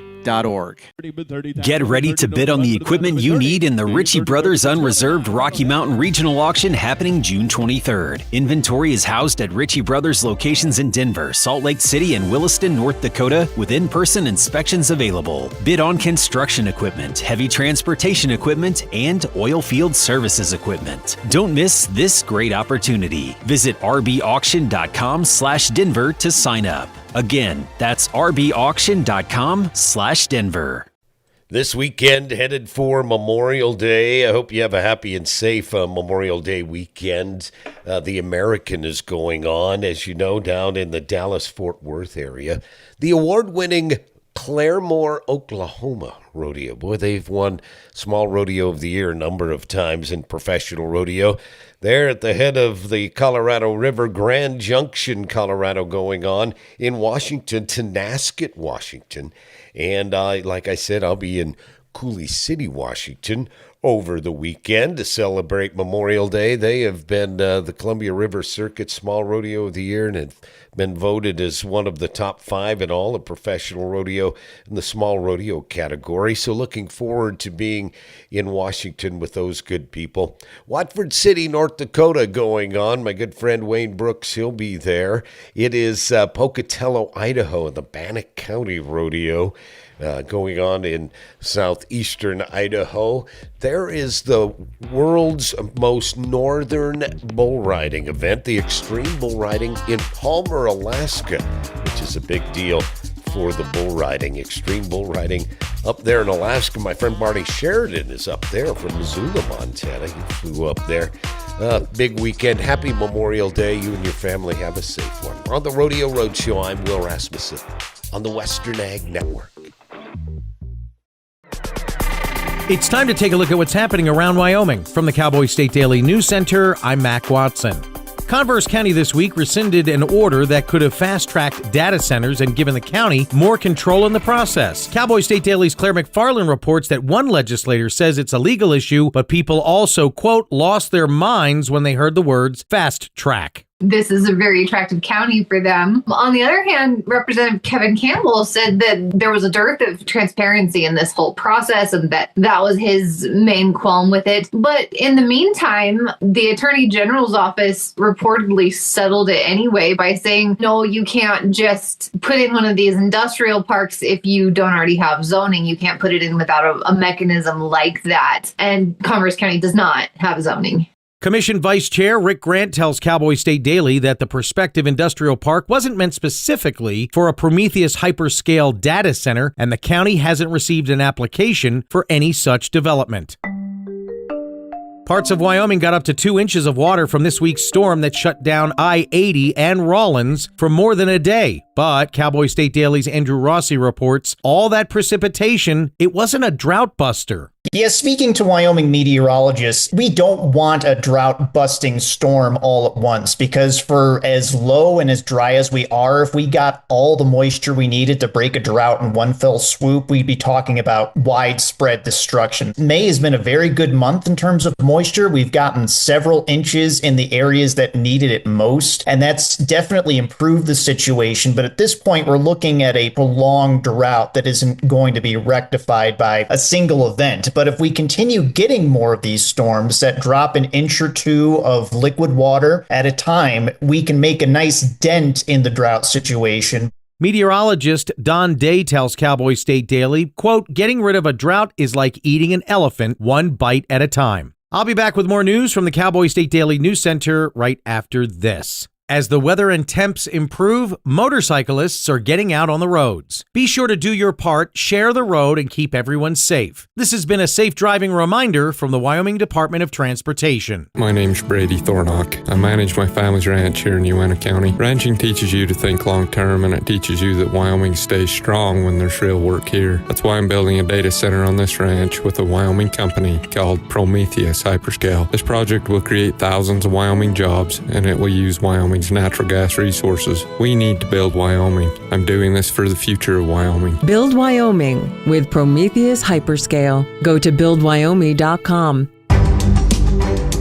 Cowboy State Daily News continues now. Wyoming regulators are cracking down on bar raffle games like Queen of Hearts and Music Bingo that raise money for charities, saying they're illegal gambling. Cowboy State Daily's Renee Jean reports that event organizer Brian Gregorczyk asks, why is horse racing an exception but not charity? So he has a pub here in Cheyenne called Ouse Pub, and he is the founder of a charity effort called Thankful Thursdays. And in 16 years, that charity's been around 16 years now. It's given more than $4.5 million to local groups over that 16-year period. And so it's become a powerhouse for giving money to local charities. If you're saying that you're offering these games because it'll get more people in your bar, that's a profit motive associated with gambling, and that's not legal under Wyoming law. According to Wyoming Gaming Commissioner Nick Laramendi, Wyoming statutes define gambling as risking any property for gain that is contingent in whole or in part by chance. A wildlife filmmaker spotted 47 grizzlies in the Absaroka Mountains before noon, more than twice as many he's ever seen in one day in the Yellowstone area. Outdoors reporter Mark Hines reports that they were gorging themselves on moths, so he tried one. He says he's eaten them a few times. He said they taste like honey roasted peanuts. Apparently, army cutworm moths taste like honey roasted peanuts. That's what he describes the flavor of. They come up out of the prairies and they're going up over the mountains on their migration route along about that time, late in the summer, early in the fall. But they'll get up on the mountains and to rest, they'll crawl underneath the rocks. And so the bears go up there and just are flipping rocks over and scooping up these moths and eating them. Moth eater and wildlife photographer Casey Anderson tells Cowboy State Daily that grizzlies will travel many miles from the low country and climb all the way up to the mountain peaks to gorge on delicious moths. And that's today's news. Get your free digital subscription to Wyoming's only statewide newspaper by hitting that daily newsletter button at cowboystatedaily.com. I'm Mac Watson for Cowboy State Daily.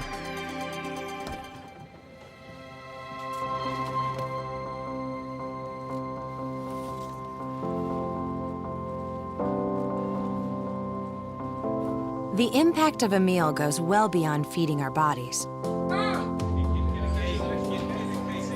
Food can open endless possibilities for people to thrive.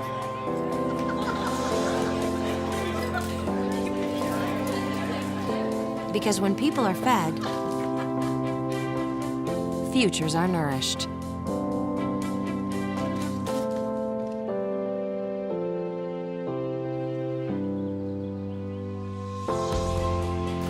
Everyone deserves to live a full life. And with your help, together we can end hunger. Join the movement at feedingamerica.org/act now. 1, 2, 3, go!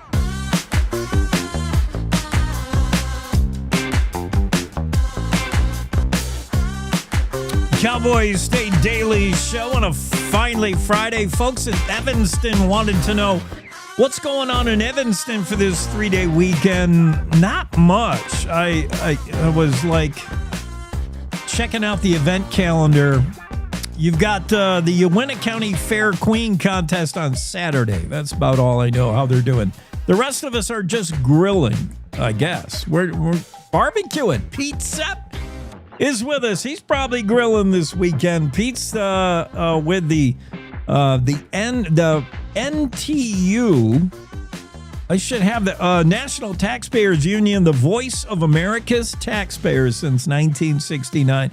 We're going to concentrate not necessarily on taxes, although the tax implications regarding data centers, they're in the news all the time now.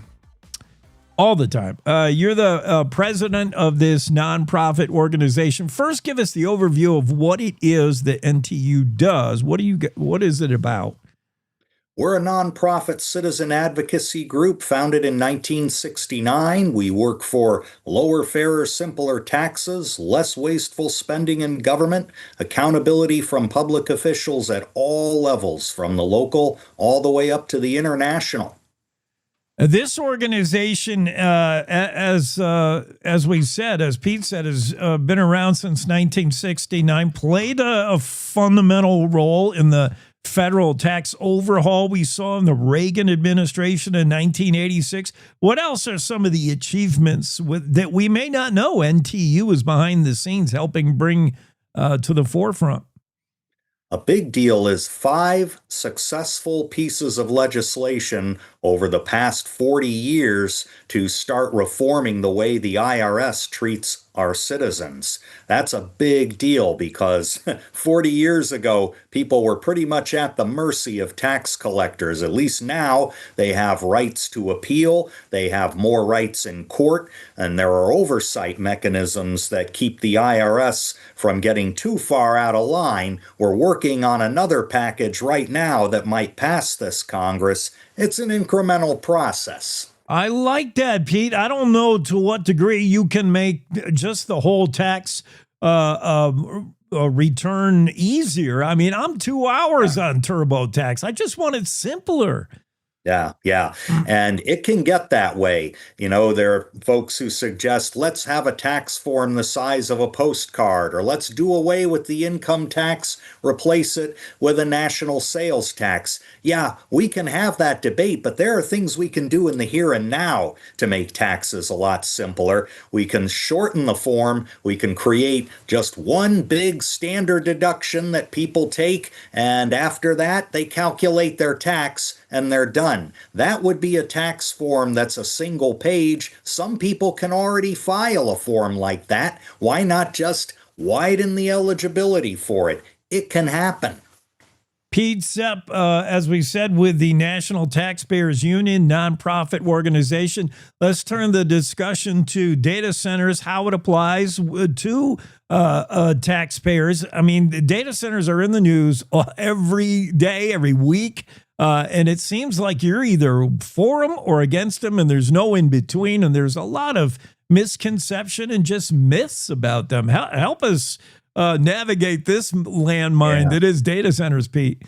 Yeah, for one thing, data centers are already in Wyoming. Actually, when you look at a per resident basis, Wyoming has the 5th most data centers in the entire United States. It's a remotely populated state in some places, but on a per resident basis, there are plenty of them in Wyoming already. The second fact to understand is data centers are coming to places like Wyoming because they are very attractive for investment. Wyoming knows a thing or two about getting rid of red tape around permits for things like agriculture, mining, drilling. Well, data centers need fast permitting too. That's why Wyoming's attractive to them. The tax burden, the same way. My colleagues at a think tank called Tax Foundation put out a competitiveness index for taxes every year. Wyoming this year is number 1, the best in the country for state tax systems. That's another factor in Wyoming's favor. You've also got talented people. You've got land and resources that data centers need. You've got a reliable power grid that these data centers can help to finance and upgrade quickly. They'll pay their own share or else. This is all working in Wyoming's favor. Yeah, you know, this notion regarding power, the data centers are such energy suckers. They need all this power. We don't have enough power. Wyoming does power pretty good. And if where we fall short with the infrastructure and the grid, data centers are going to help improve it. Yeah, this is the interesting thing. You're immediately tempted to think, okay, a big industrial customer, data center, a slaughterhouse, whatever it is. Yeah. Oh, wow, they're going to steal a lot of power and my rates are going to go up. The opposite is proving true. There's a study every year put out by the Lawrence Berkeley National Laboratory. It's a big respected thing. And they found most recently in the 30 states that had the highest growth in electricity demand, rates actually were lower. That's because what happens is, as the demand increases from large customers, whatever industry, pick an industry, any large customer comes into these grids and they want to plug in, that needs upgrades, and they're often financing upgrades for other parts of the grid that have been needed for years, if not decades. So they're shouldering that burden and actually keeping rates stable or low for everybody. What would you suggest that decision makers, policy makers, whether they're county commissioners, city commission, anyone who's making decisions on data center X, Y, Z as they come. What questions should we be asking? We want transparency here. And what should we be looking for in the next data center? I think that any data center developer should be able to answer this simple question. Are you willing to locate here based on the advantages we offer to any kind of business? If not, why not? Wyoming is in a position to ask that from the county level all the way up to the state level. You've got a great tax system, great resources, good power, good people. I mean, all of these are advantages that policymakers ought to be able to just offer to data centers and say, these are all our natural and policy-driven advantages. We welcome you if you want to use those and set up a business, create jobs, generate economic activity.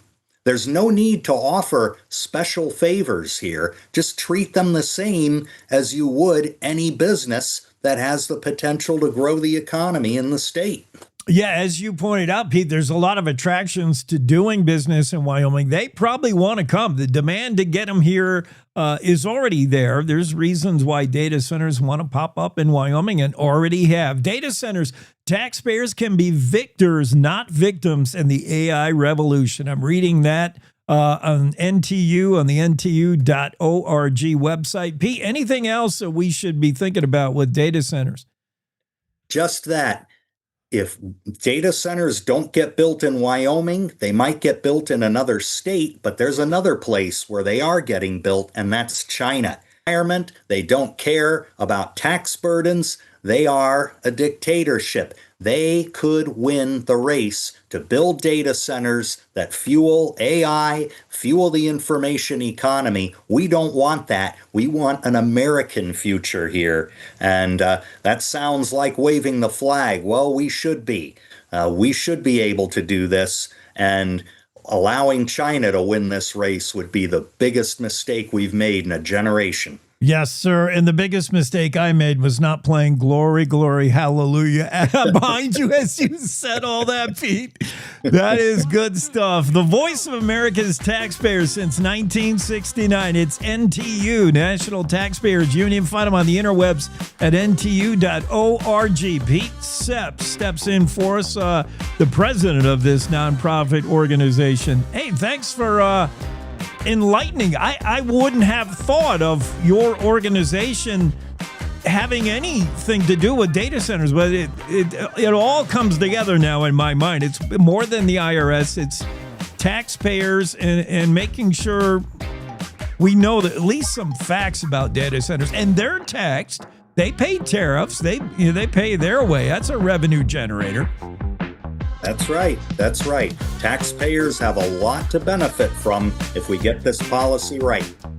Hey, thanks for being on. Have a great Memorial Day weekend.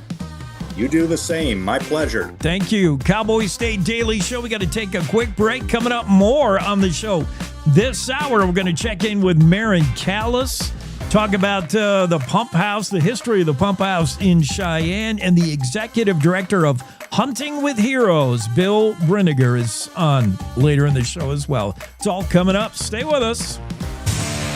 At Cowboy State Daily, we cover everything Wyoming, like the outdoors. Yeah, it looks like a young Grizzly, recently separated from its mom, was out wandering around doing its thing. Energy. Cheyenne's become this data center magnet. And the issues you care about. Wyoming Highway Patrol is facing a significant trooper shortage with 36 unfilled trooper positions. Covering Wyoming like nobody else can.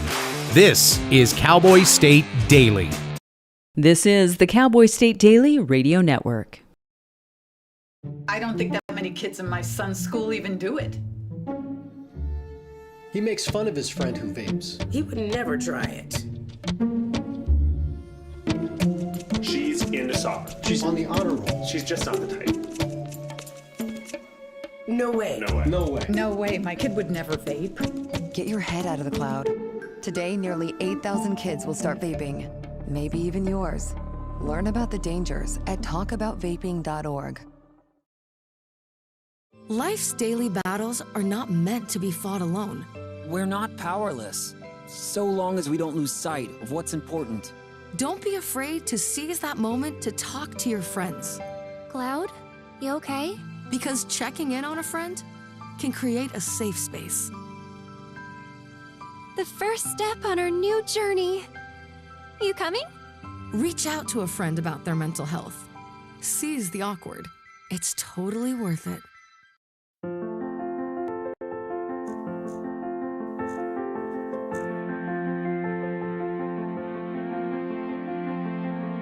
There are a lot of words I would use to describe my daughter.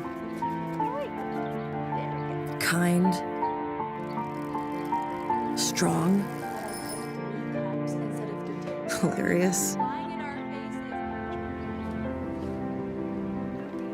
When I think about how much she's experienced in her life, on a journey that we're now on together as a family, I'll make you something to eat, okay?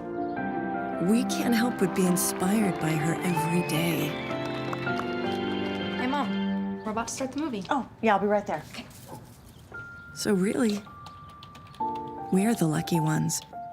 Learn about adopting a teen from foster care. You can't imagine the reward. Visit adoptuskids.org.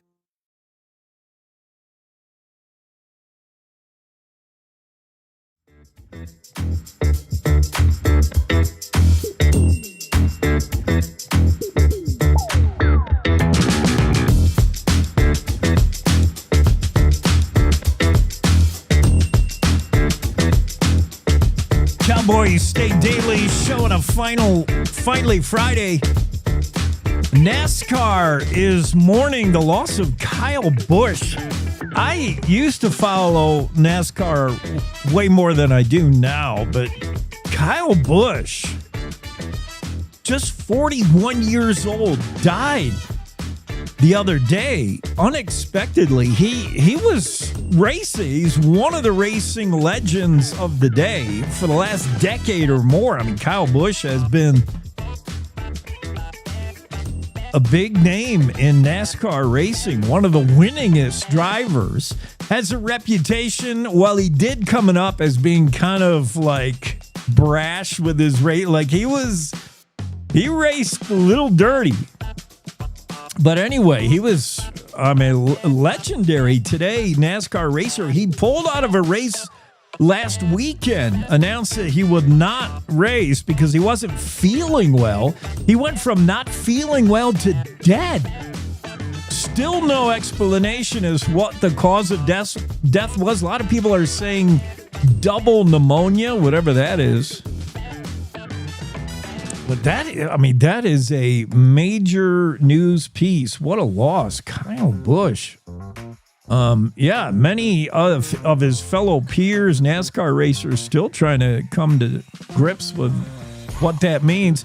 Let's get into the Zoom room and talk to Maren, right? Where am I? Where's my notes? I want to talk about the poor old pump house. Man, this thing...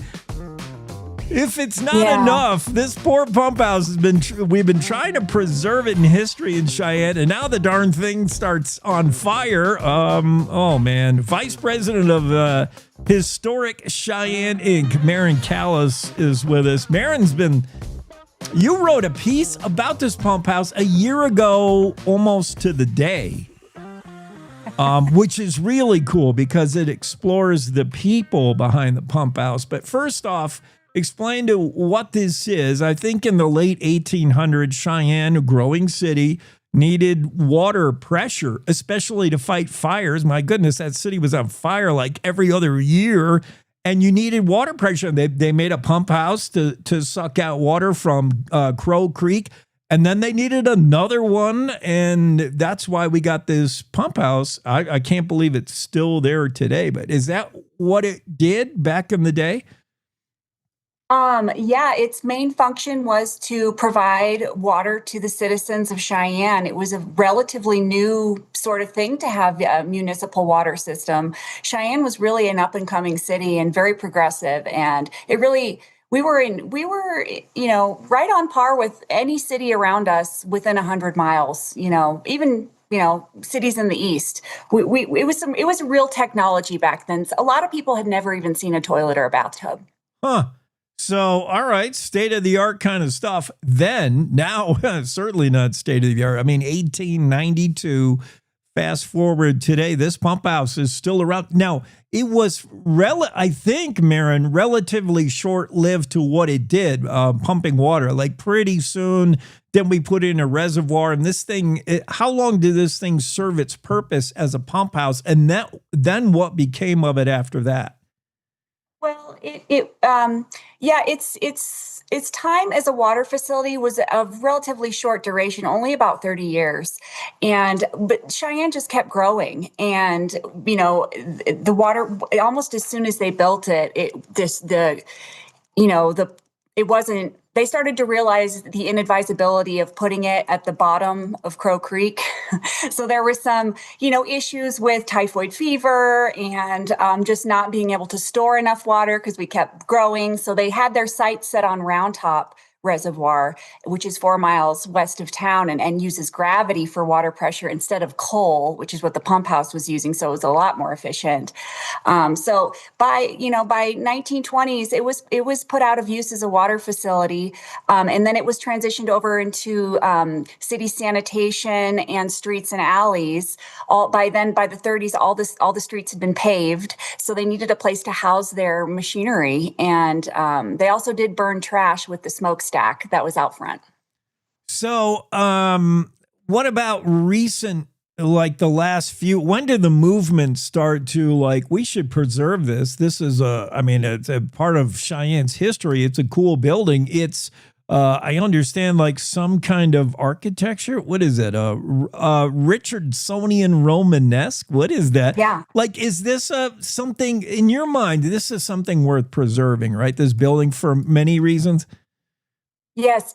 The style that it's built in is Richardsonian Romanesque, which is a very uniquely American style. And it was only used in the late 1800s specifically for civic structures. So, buildings built for the people.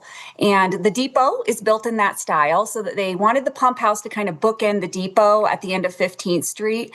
So they built it out of the same style as the depot. And then also Ames Monument is built in this style. So these three structures, which kind of symbolize Cheyenne's origin story in a way, getting over Sherman Summit, the railroad, and then needing the water, the pump house, and then of course the depot, the Union Pacific being the reason we're here. What was that other question you said? Sorry, I lost my train of thought. Well, I'm already, my train of thought is moving on to the next thing.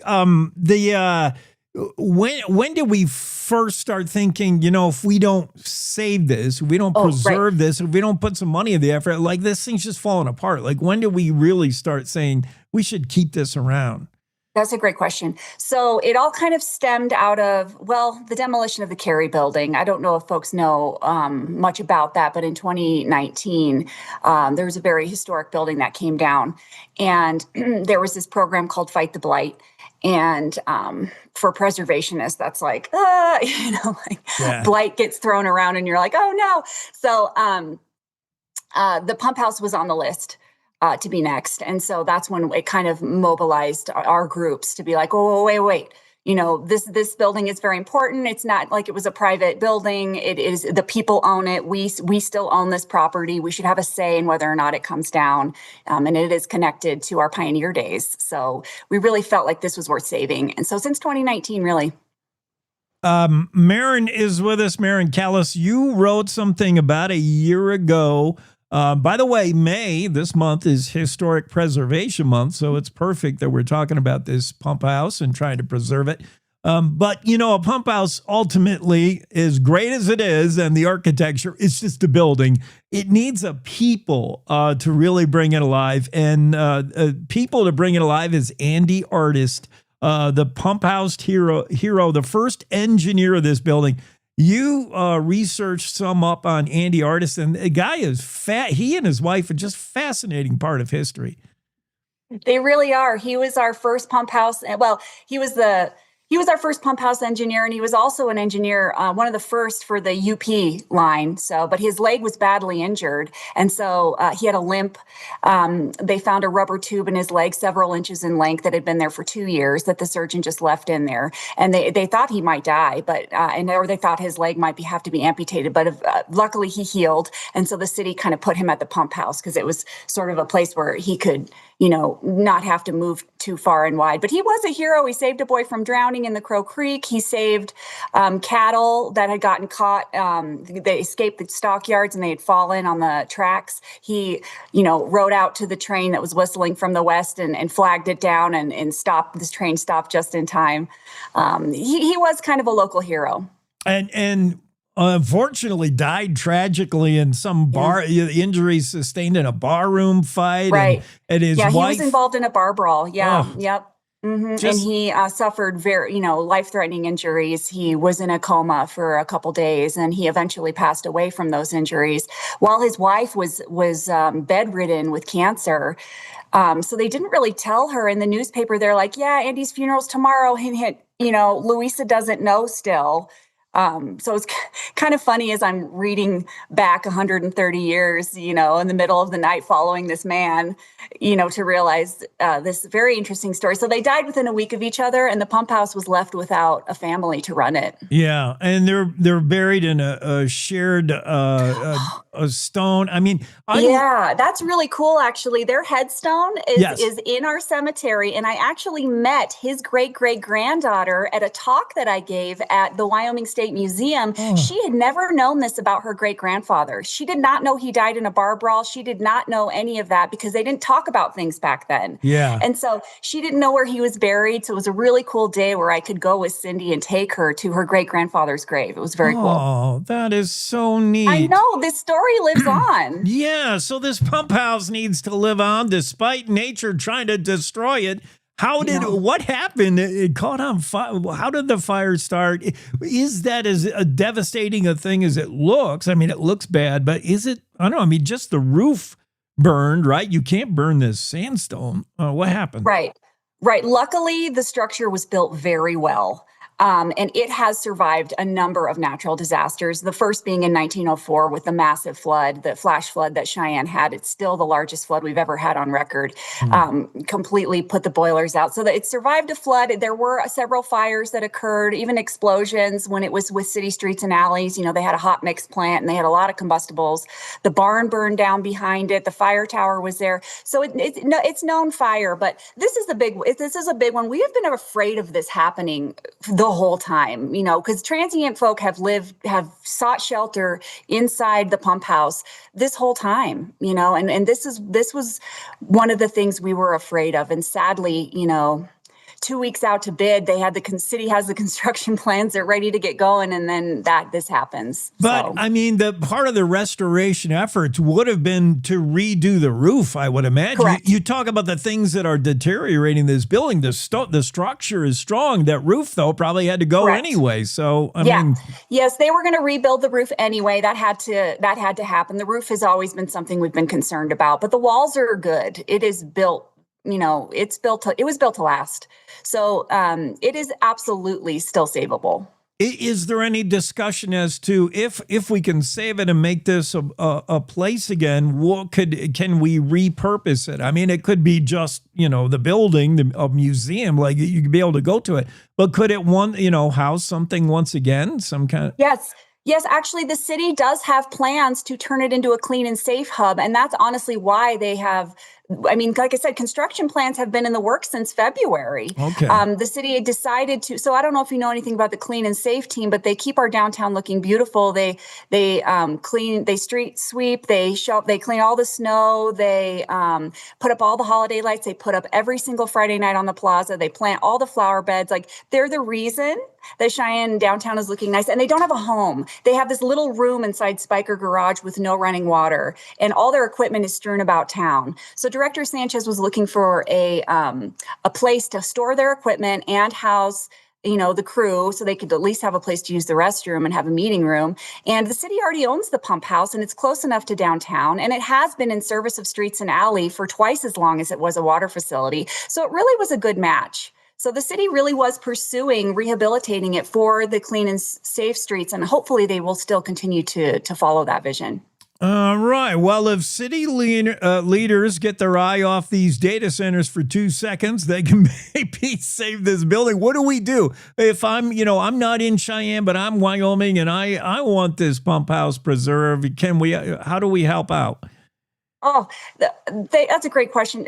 Just email city council, email the mayor, just let them know. They do listen to their constituents. And if they know that the public, that the city, this is our building, that we want it to be preserved, we want it to still be a clean and safe hub for the city, I believe they will go forward with their plans. I mean, it's now or never. I mean, the roof isn't there anymore, so maybe that saves them some trouble. I don't know. I know. I don't see this as a stumble. I see some of the work's been done for you. Mayor Patrick Collins has been on the show a few times. Next time we have him on, I'll say, hey, you got to save this pump house.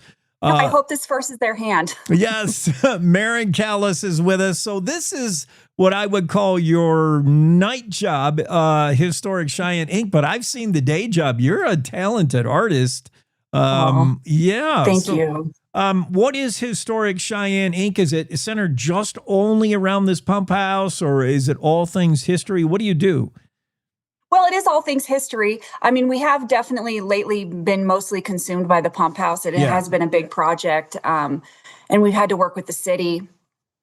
We've done some repairs of the governor's mansion, and we were one of the founding sponsors for Rooted in Cheyenne, but we definitely just kind of, our focus is on Cheyenne and, the stories that we tell here. And the pump house, sadly, we thought we were going to wrap it up and move on to another project, but then this happened. And so it's still, the fight continues still for sure. Late night weekend fire at Cheyenne's historic pump house happened over the weekend. 134-year-old building that we're trying to preserve. It comes with a ton of history, and it's pretty cool looking. Yeah, thanks, Maren, for being on.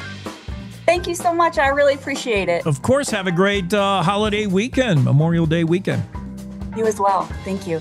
All right, we got a quick break coming up, and I will get in Bill. Bill's next, Bill Brinegar, and we'll talk about hunting with heroes and how that program may be at risk. That's next. It's a great time to live in Wyoming. Just one of the exciting developments in our state is the resurgence of energy. Wyoming is America's energy breadbasket. Cowboy State Daily has a team of reporters that not only give you the facts, but the perspective and state as well as global analysis that is so important in understanding this pivotal time in Wyoming's history. Count on Cowboy State Daily for the news and perspective you need at cowboystatedaily.com. You're listening to the Cowboy State Daily Radio Network. Who can you turn to for news you can trust? Your local TV and radio broadcasters. You trust us to keep you safe during times of crisis and to deliver the weather, sports, and entertainment you rely on every day. We bring you the facts you need to make decisions that matter. And as misinformation floods social media, you can trust your local stations to deliver the truth. Text TV to 52886 and tell Congress you rely on your local stations for trusted news. You handle the healthcare, we'll handle the marketing. In need of a spark for marketing your medical practice? Loom Studio provides creative and strategic healthcare marketing that illuminates the path to bigger and better experiences for your business and your patients. We specialize in branding and design, social media, website design, SEO and SEM, not to mention content creation, public and media relations, and marketing metrics to ensure you're getting results. If you're looking to increase your patient engagement and retention, enhance your community impact, and streamline your marketing efforts, our team is ready to help you achieve your goals. Contact us today and learn more at loomstudio.com. I'm Chris Jakomick. I served in the United States Air Force and I deployed 3 times. So in 2017, I was serving as an Air Force First Sergeant. Our motto in that role is my job is people, everyone is my business. But unfortunately in that year, I would lose my own brother, Lance Corporal Adam Jakomick, to suicide. The majority of veteran suicides are from guns. I store my weapons securely, not only for myself, but for my family. My service never stops.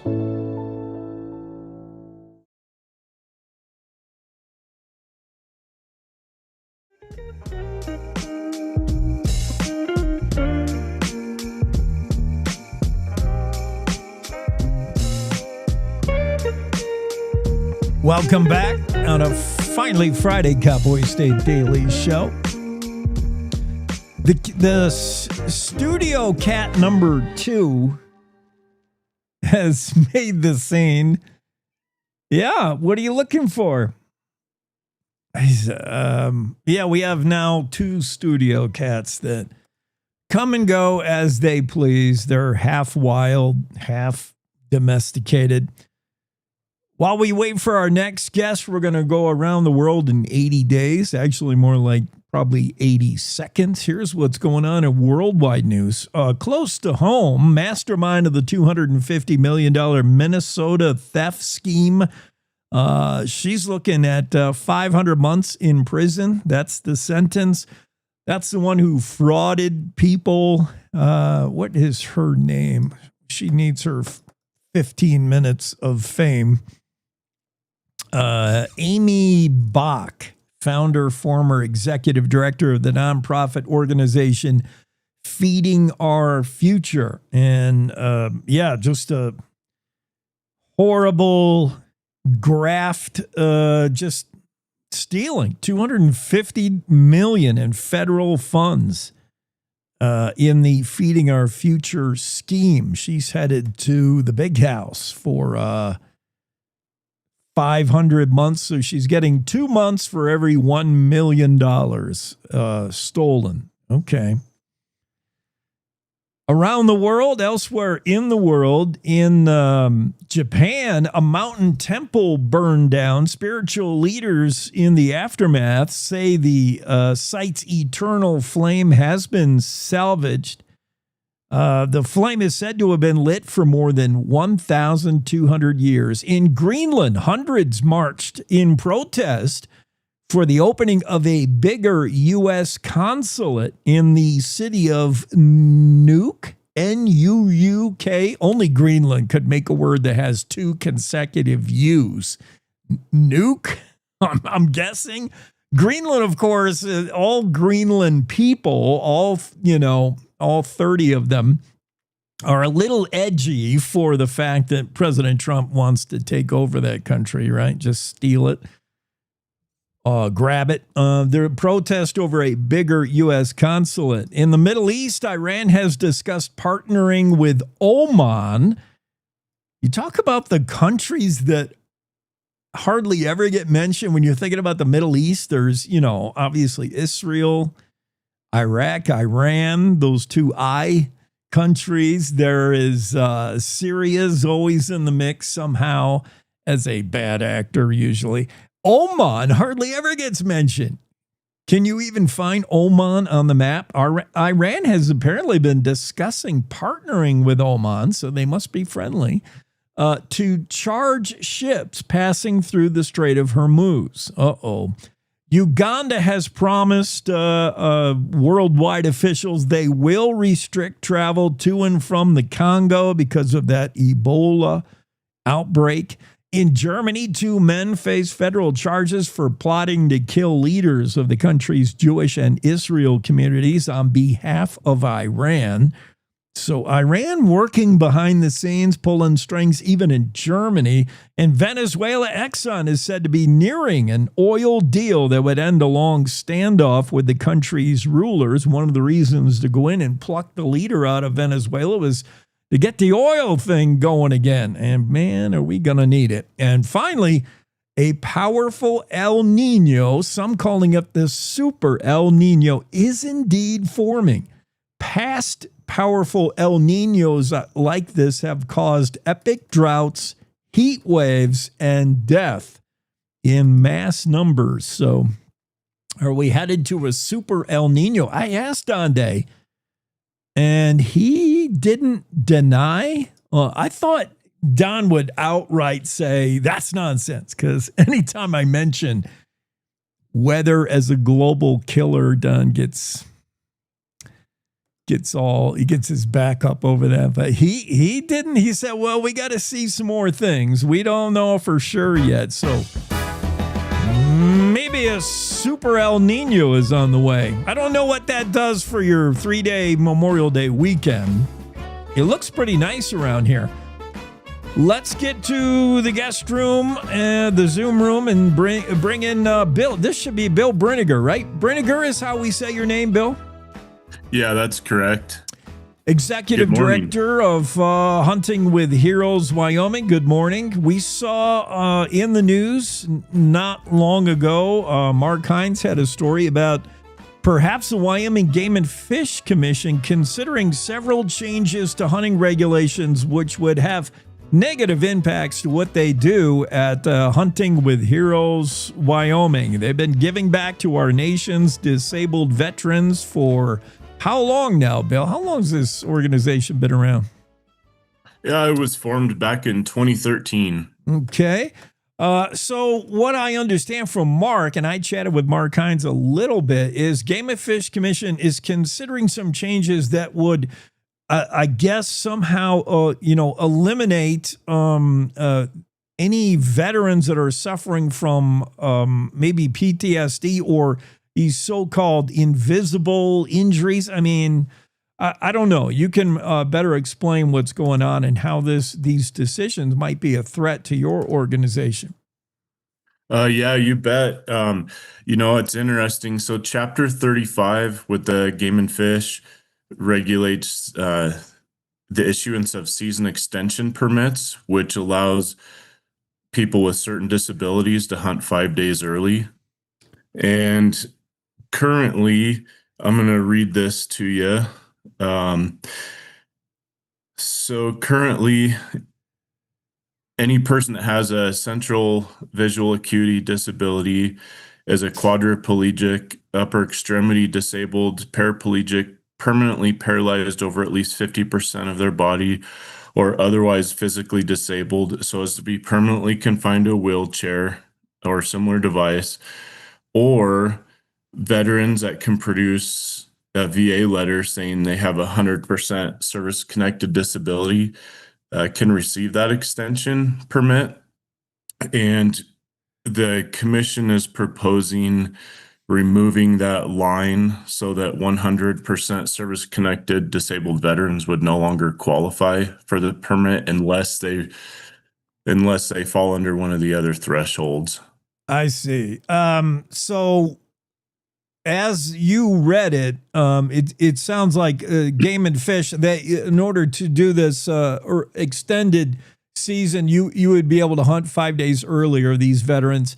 They want to see more physical impairment to you. Meanwhile, I think many of us know veterans often suffer from stuff that may not be apparent to the average person, but could be just as debilitating as a wheelchair, whatever.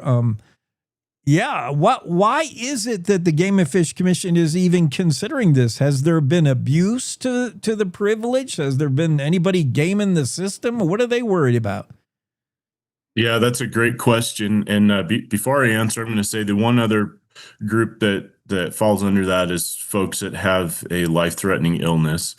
But I think that's a great question that you asked, because I think 100% disabled veterans in particular are probably the most misunderstood group of folks, because they don't all look the same. Some of them are invisible, like you said, PTSD, traumatic brain injuries is a big one that we see these days. But not only that, with the advancements in the medical field, I mean, there's veterans that are missing limbs, that have physical disabilities that would no longer they would no longer qualify for this. And for example, I know a veteran personally who has one of his legs amputated below the knee. His other ankle is on borrowed time, basically, from being blown up in Afghanistan. His back is fused. He would no longer qualify for a season extension permit.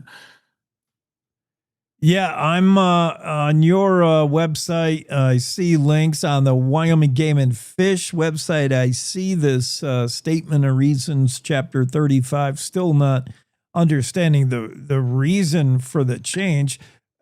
Let's the reason they state is to fall in line with the original intent when they design the program. However, I would contest that because Hunting with Heroes worked really closely with Game and Fish administration from the inception of this season extension permit. And in fact, originally it was veterans with a lesser percentage disability that would qualify. And we worked closely with the Game and Fish to raise that to 100%. We felt that was appropriate. I do know that there's been a handful of complaints from hunters that saw somebody who was walking, didn't look like what 100% disabled person maybe looked like in their mind, and didn't think that was right. But I know that it's just been a handful of folks that have complained about it. Yeah, well, maybe they weren't aware of the situation. I mean, maybe the complaint is, hey, this guy's, he's got his blaze orange on, carrying a rifle 2 days before I'm allowed to even get out there. That's not fair. And they call the local game warden. Yeah. Well, tell me about the program Hunting with Heroes. How would someone get involved? What is your level of vetting veterans? Excuse that wordplay pun, but yeah, how do you get people in the program? And I'm sure, the Game and Fish Commission can be assured that anybody in the Hunting with Heroes program is indeed disabled in some fashion. Yeah, so we have a pretty stringent process just within our organization. We talk with somebody over the phone. They have paperwork that they have to submit as required by the Game and Fish, and we work closely with the license section at the Cheyenne headquarters. So if somebody was going to cheat the system, I don't know how they do it, because we have to have the certified VA letter, and anymore the way the VA letter works, it's an electronic document that they send to us. And to receive it, like say donated license, which is what we operate on, you have to be at least 50% disabled to receive a donated license. And in fact, it's not just Hunting with Heroes. There's other smaller nonprofits in Wyoming that exclusively serve disabled veterans, and we wouldn't exist without the donated license program. Yeah, Bill, I was going to say, you're not the only organization that does something like this for our veterans regarding hunting. Was this news to you? Were you surprised? Did the commission just come out with this not long ago? Was it a surprise? Had you been anticipating it? How did it come about? No, we were given a heads up, and they first brought it up at the January commission meeting, and everyone who spoke against this proposed change. But the way Game and Fish Commission regulations get changed is it has to go out to the public, so they respond to the public sentiment typically. So it's not, this is not a done deal. Wyoming Game and Fish Commission still considering these changes. They could still reverse course. They could drop it all together. What happens next, and how can people make their voice heard with the commission? Yeah, the best way that the public can get involved is attend one of the scheduled public meetings, which are typically held at Game and Fish regional offices around the state. The other way is to submit a public comment to that link that you mentioned earlier on Chapter 35 and Chapter 44, which I'm sure we'll get to that one here in a minute. And then the other way is to attend the meeting in Sheridan in July when they vote vote on this matter. The schedule hasn't come out yet for that meeting on which day they're going to be talking about these regulations, but it'll be in mid-July.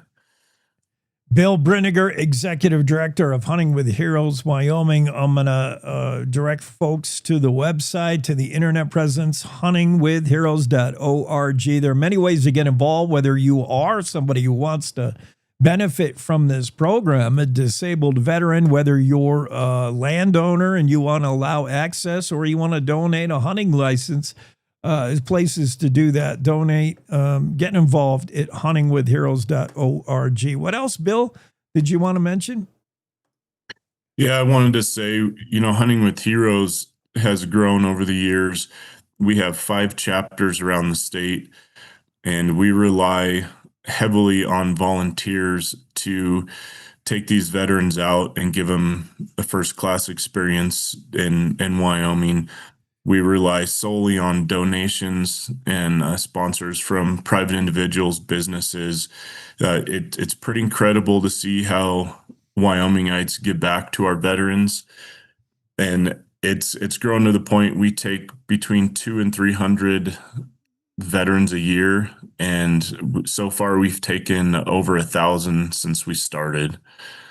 And we couldn't do it without, I will say, the landowner community opens the doors. They roll out the red carpet. There's even landowners who have their lands leased to outfitters, and they let our hunters come in even before the paid customers, which is pretty incredible.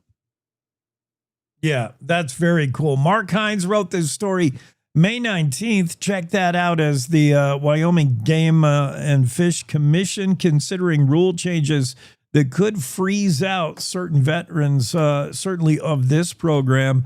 Huntingwithheroes.org is the very least we could do for our veterans who have served this country and been injured in some way, whether it's visible, physical, or mental. A few days early in on a hunt.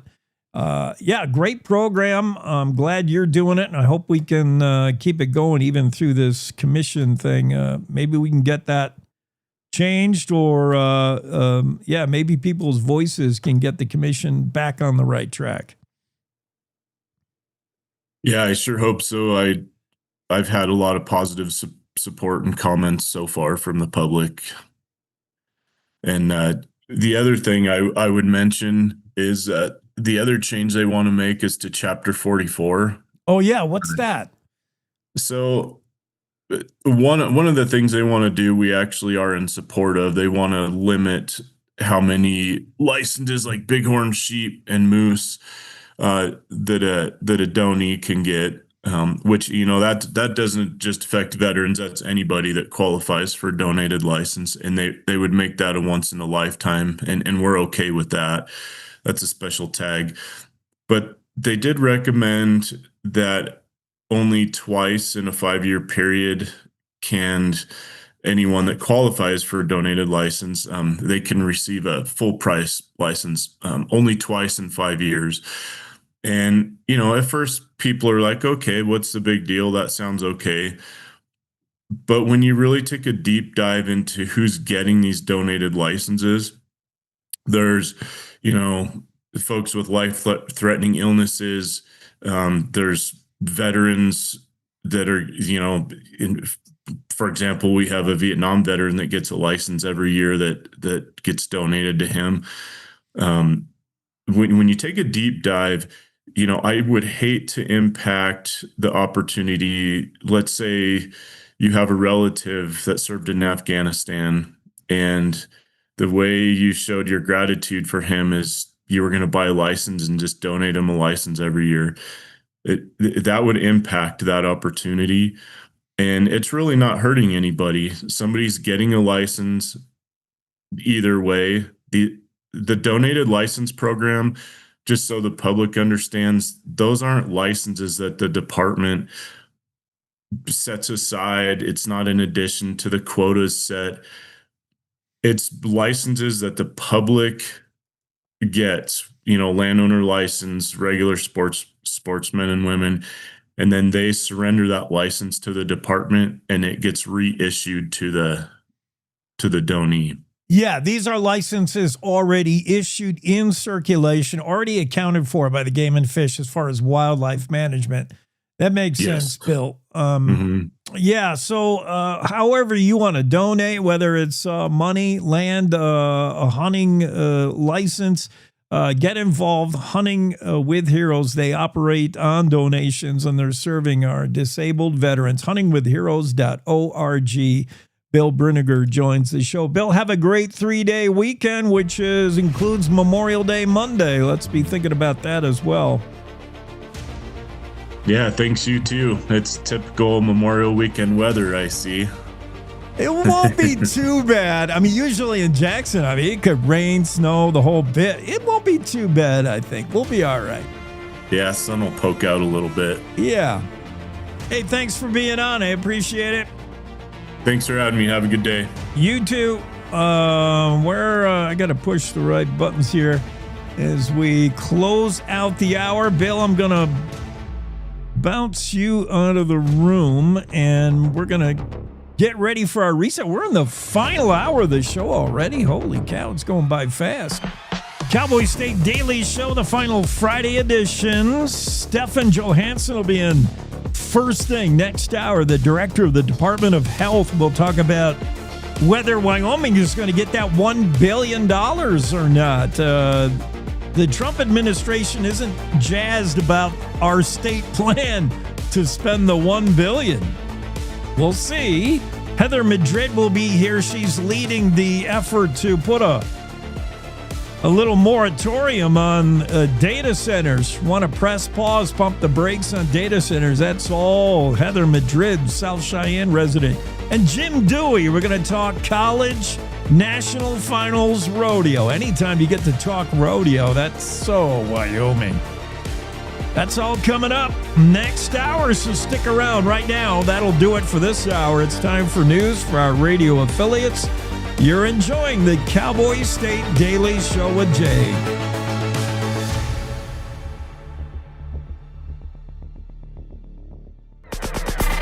It's time to take a look at what's happening around Wyoming. From the Cowboy State Daily News Center, I'm Mac Watson.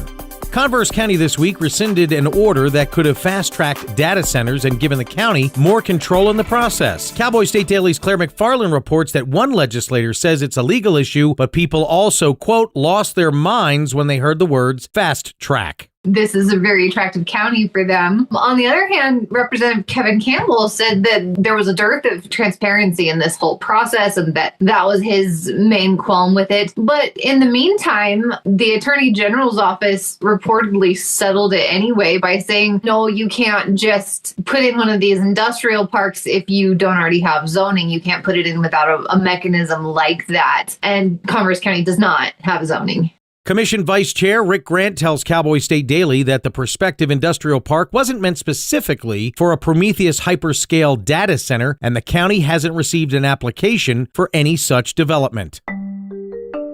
Parts of Wyoming got up to 2 inches of water from this week's storm that shut down I-80 and Rawlins for more than a day. But Cowboy State Daily's Andrew Rossi reports all that precipitation, it wasn't a drought buster. Yeah, speaking to Wyoming meteorologists, we don't want a drought-busting storm all at once, because for as low and as dry as we are, if we got all the moisture we needed to break a drought in one fell swoop, we'd be talking about widespread destruction. May has been a very good month in terms of moisture. We've gotten several inches in the areas that needed it most, and that's definitely improved the situation. But at this point, we're looking at a prolonged drought that isn't going to be rectified by a single event. But if we continue getting more of these storms that drop an inch or two of liquid water at a time, we can make a nice dent in the drought situation. Meteorologist Don Day tells Cowboy State Daily, quote, getting rid of a drought is like eating an elephant one bite at a time. I'll be back with more news from the Cowboy State Daily News Center right after this. As the weather and temps improve, motorcyclists are getting out on the roads. Be sure to do your part, share the road, and keep everyone safe. This has been a safe driving reminder from the Wyoming Department of Transportation. My name's Brady Thornock. I manage my family's ranch here in Uena County. Ranching teaches you to think long term, and it teaches you that Wyoming stays strong when there's real work here. That's why I'm building a data center on this ranch with a Wyoming company called Prometheus Hyperscale. This project will create thousands of Wyoming jobs, and it will use Wyoming's natural gas resources. We need to build Wyoming. I'm doing this for the future of Wyoming. Build Wyoming with Prometheus Hyperscale. Go to buildwyoming.com. Cowboy State Daily News continues now. Wyoming regulators are cracking down on bar raffle games like Queen of Hearts and Music Bingo that raise money for charities, saying they're illegal gambling. Cowboy State Daily's Renee Jean reports that event organizer Brian Gregorczyk asks, why is horse racing an exception but not charity? So he has a pub here in Cheyenne called Ouse Pub, and he is the founder of a charity effort called Thankful Thursdays. And in 16 years, that charity's been around 16 years now. It's given more than $4.5 million to local groups over that 16-year period. And so it's become a powerhouse for giving money to local charities. If you're saying that you're offering these games because it'll get more people in your bar, that's a profit motive associated with gambling, and that's not legal under Wyoming law. According to Wyoming Gaming Commissioner Nick Laramendi, Wyoming statutes define gambling as risking any property for gain that is contingent in whole or in part by chance. A wildlife filmmaker spotted 47 grizzlies in the Absaroka Mountains before noon, more than twice as many he's ever seen in one day in the Yellowstone area. Outdoors reporter Mark Hines reports that they were gorging themselves on moths, so he tried one. He says he's eaten them a few times. He said they taste like honey roasted peanuts. Apparently, army cutworm moths taste like honey roasted peanuts. That's what he describes the flavor of. They come up out of the prairies and they're going up over the mountains on their migration route along about that time, late in the summer, early in the fall. But they'll get up on the mountains and to rest, they'll crawl underneath the rocks. And so the bears go up there and just are flipping rocks over and scooping up these moths and eating them. Moth eater and wildlife photographer Casey Anderson tells Cowboy State Daily that grizzlies will travel many miles from the low country and climb all the way up to the mountain peaks to gorge on delicious moths. And that's today's news. Get your free digital subscription to Wyoming's only statewide newspaper by hitting that daily newsletter button at cowboystatedaily.com. I'm Mac Watson for Cowboy State Daily.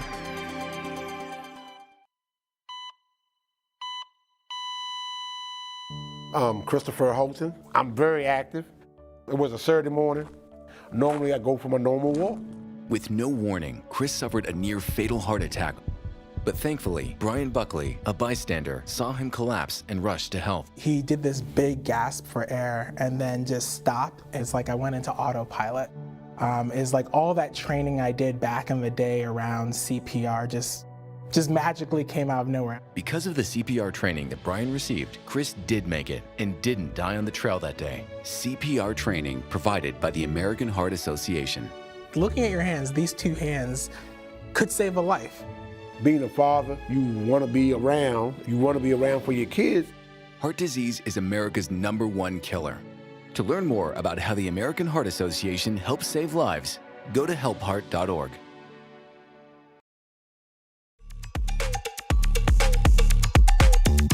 All right, Cowboy State Daily Show on a final Friday, and we get into our final hour.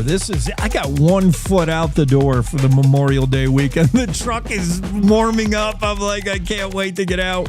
But wait, we've saved the best for last this hour. Stephan Johannsen's with us, Director of Department of Health. And we're going to talk about this story, which when I read the headline, I'm like, this is not good. Claire McFarland wrote a story saying it looks like the feds won't let Wyoming invest Trump-backed health care grants. Here's what I know about it, just to provide background for our listeners. And then Stephan can tell me where I'm right or wrong. But the big, beautiful bill had $50 billion with a B set aside to dole out to states to help with healthcare efforts. In Wyoming, healthcare means like addressing rural issues, man. Some of us are 2-hour drive to the hospital.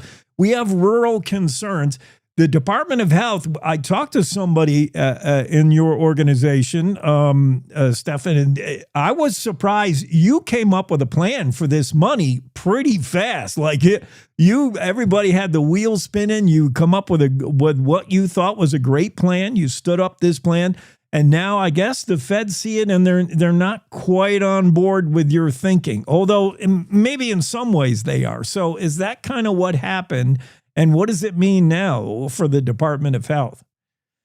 Yeah, well, good morning, Jake. It's good to be with you again. And most everything you said is accurate. Let me just add a little bit of color commentary there. So you're right. Last year, when the big, beautiful bill was signed on July 4th by President Trump, one of the provisions in it was this Rural Health Transformation Fund. $50 billion available for applications for all states to address rural and frontier health needs. And so the CMS, or the Centers for Medicare and Medicaid Services, who will oversee and is overseeing this program, they issued their guidance in September. Between September and sort of mid-October, we hit the road. We had several town hall meetings around the state and rural communities, virtual town hall meetings, and a statewide survey. We really wanted the public and our constituents, in both our health providers, our health organizations, but especially the public, to help us craft these priorities. And that's exactly what they did. So we submitted our application in November that really included 4 areas that we thought were indicative of what the public told us they needed and needed to sustain in rural healthcare in their rural communities. The first was access to a basic emergency care. So you see quite a bit of investment that we proposed in our critical access hospitals, our small rural frontier hospitals, and our small and rural EMS providers. They also told us that you need workforce to be able to deliver these services: nurses, CNAs, physicians, EMTs, et cetera. So we have a huge initiative around workforce. Smaller initiatives around health technology transformation that we can get into if you'd like, and also some initiatives in the sort of Make America Healthy Again moniker. Some expansion of primary care access, as well as some clinically integrated care coordination for higher needs individuals. But I want to focus, Jake, on those first 3: hospitals, EMS providers, and workforce. That represents about 70% of what we proposed in our application. In terms of the money we would get, we would try to address those issues with 70% of those funds.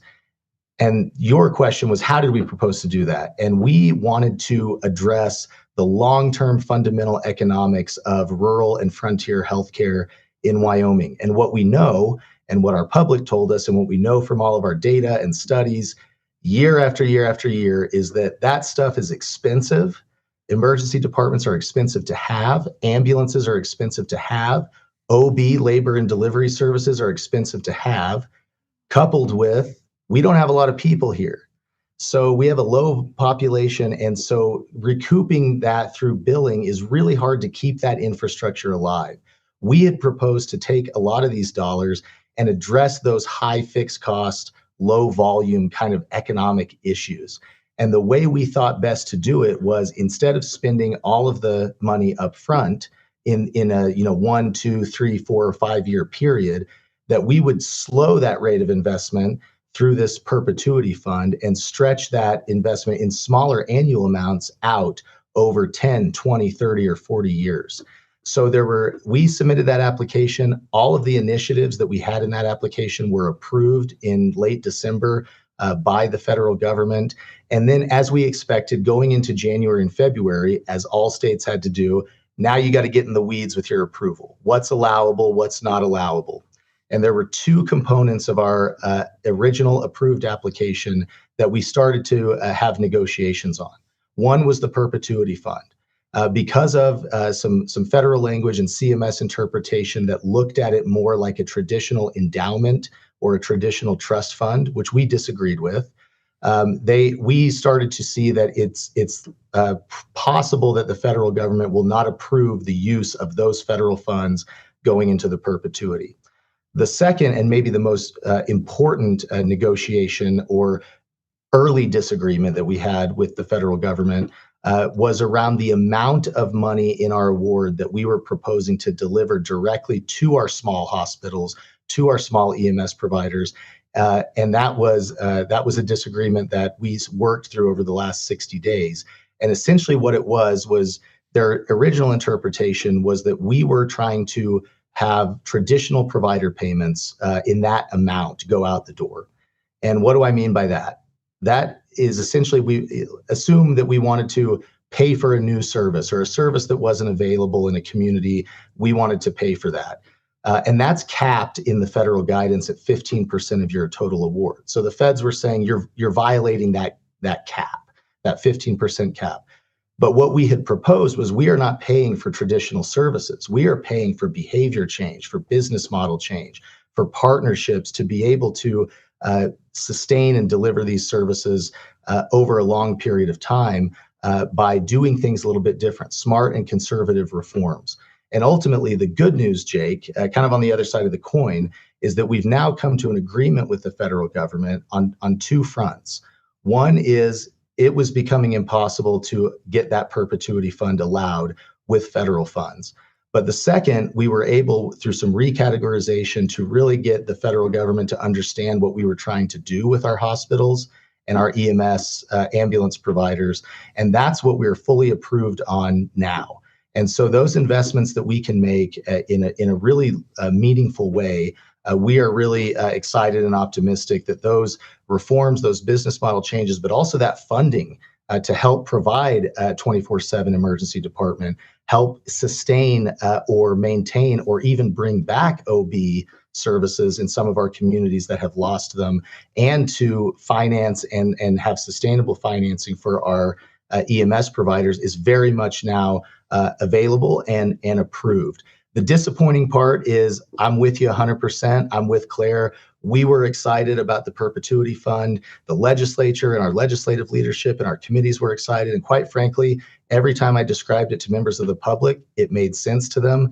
The good news is that fund it's created in state law. The bill that passed this last session is established it. It just doesn't have those federal funds in it right now. So it leaves open a door for policymakers to consider, what could we do with that perpetuity fund, during or towards the end of this federal rural health transformation program, or as would be my hope and certainly something that we will continue discussing, if the federal interpretation would change in year 2, 3, 4, or 5 of this program, potentially being able to leverage that fund going forward. Okay, so a little bit of that is in the weeds for me and probably our listeners, but let me ask you, and by the way, is it Stephan or Stephen? I can't remember. It's Stephan. Stephan, okay. So I'm understanding sort of, especially with this perpetuity fund, what DOH and CMS not seeing eye to eye on what is, I think, the Department of Health playing a long game. Whereas when you see these grants offered, free money is never free, man.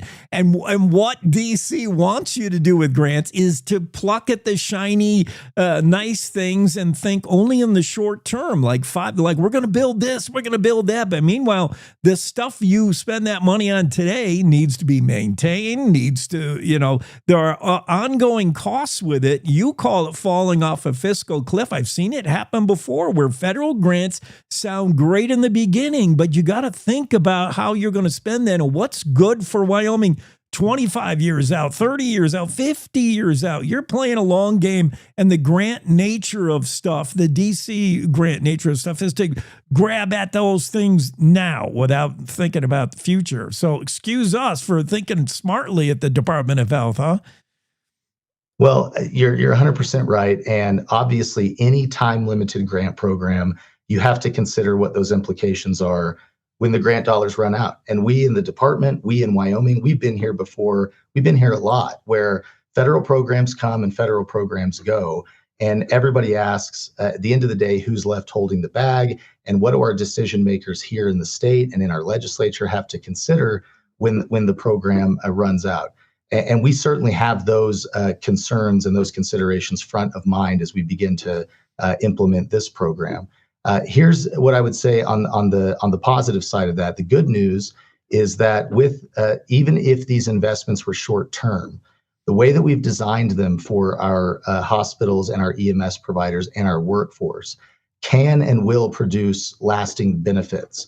Because we're not spending truly short term on only equipment or technology products or consulting from out of state to tell us how to do things better, we're really investing in business model changes that I can see as a catalyst for long-term transformation, that even if our legislature and our state or the federal government did nothing after this 5-year program expired, we should have lasting change for our critical access hospitals and our EMS providers by nature and what we're going to incentivize them to do. The partnerships in regions that we're going to actually pay for, not just talk about or recommend. We're going to reward them for making those changes. And in terms of offsetting the high fixed cost of OB services for our smallest hospitals, and offsetting the high fixed cost of ambulance and equipment for our ambulance companies, that will have dramatic improvements, or can have dramatic improvements on their balance sheets over the next 5 years, which will absolutely accrue benefit beyond those 5 years. And the same, Jake, is absolutely true with the investments we want to make in our people through paying for education for our workforce. Folks who want to become CNAs or nurses or EMTs, or even expanding slots for our postgraduate, physician residencies. These things that if we invest in them now, we should have workforce, well beyond the 5-year period where the federal funds run out. But I do want to hit, Jake, because it's important. You're not wrong, and your listeners, they can smell this from a mile away, just like our policymakers can. What happens in 2032 when this program is gone? And we want to continue to partner with our people, with our legislature, to understand what those implications are as this program runs. And I'm really pleased with the partnership and relationship we have with our Appropriations Committee, with our legislative leadership, in understanding that your Department of Health, your executive branch, especially if it's me, we're not coming to you in 5 years to say, hey, we have $200 million a year federal program, you got to replace it 1-to-1. Because what we really want to see is the outcomes and the impacts in this short term. When those start to be demonstrated, we want to make sure that we keep those things going. That might not require any additional financial investment. That might require very little or minimal financial investment, but those conversations will unfold over the coming years. So, the federal money, the $1 billion allocated to Wyoming for rural and frontier healthcare concerns.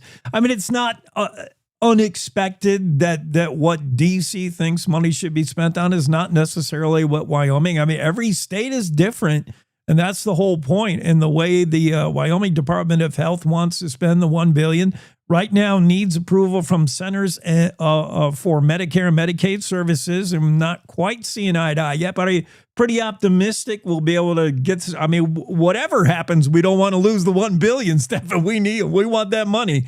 Are we going to get there? Are we going to have a meeting of the minds eventually? Yeah, so great news, Jake. As of late last week, we are approved with CMS for this program. And kind of, again, with some slightly tweaked parameters than what we had initially proposed, especially around that perpetuity fund. That was really the only thing that has changed. Yeah. Every other initiative, everything else that we proposed, and the way that we proposed allocating those dollars and incentivizing those providers and communities to not only receive these funds, these much needed funds, but also partner with us on, in exchange for those funds, implementing these smart and conservative reforms. We were approved last week, and now we're starting the process on, developing the request for proposals, the request for applications, which will take the next, 4 to 6 weeks. And then going into the midsummer, our communities, our providers, our hospitals, our EMS agencies, they'll start to see those application periods open for those funds. So we're excited that we got to approval. I'm glad I'm on your show because it's, these things changed very rapidly, and this news was really recent.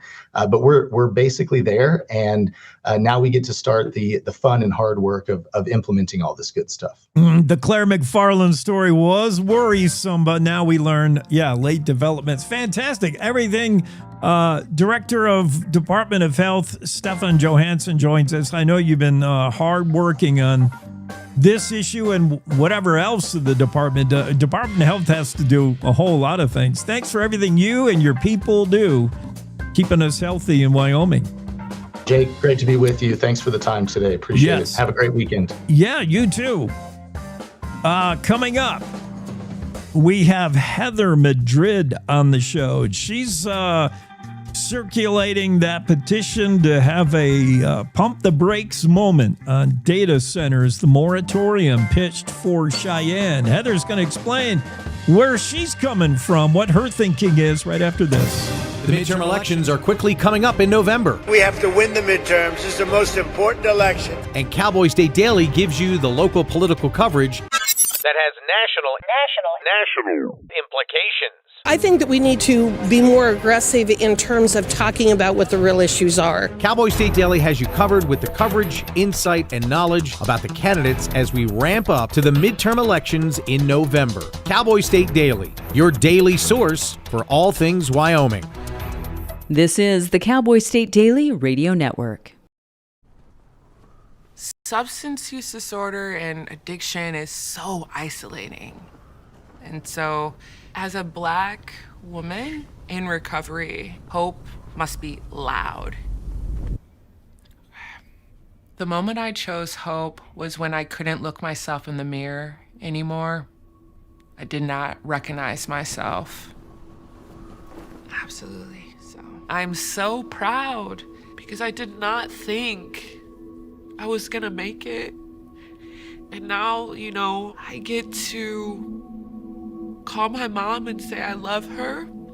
I get to teach my son how to say, Mama, I love you. Yeah.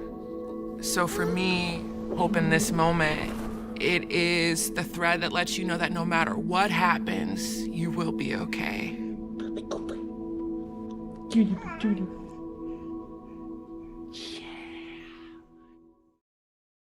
Nestled between Casper Mountain and the North Platte River, you'll find the heart of Wyoming. With a bustling downtown centered around our outdoor haven, Casper is for adventurers, freedom seekers, and rule breakers who find beauty off the beaten path. So if touchable history, a vibrant community, and uninterrupted outdoor recreation define your travel itinerary, allow us to welcome you to the one and only Casper, Wyoming. Plan your trip at visitcasper.com. Oh, right. Look at you taking the stairs. Who are you? We're your lungs. We are proud of you for quitting smoking, but you still may be at risk for lung cancer. A routine cancer scan can detect it early when it's more curable. Good to know. Well, I gotta go somewhere. So do we. Listen to your lungs. Get a routine screening that could save your life. Talk to your doctor and learn more at savedbythescan.org.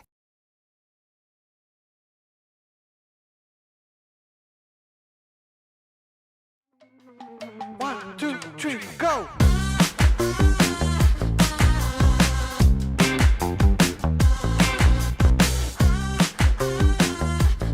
All right, we're back from break on the Cowboy State Daily Show. And Jake, I just have a little confusion over my Zoom room. Okay, I think I got it figured out. My guest management skills are not good. Heather is with us, I know that much. Heather Madrid's here. Heather, how's your day going? Pretty good so far. How about you? I'm doing well. We're going to talk about those two words that cause everybody to lose their minds. Data center.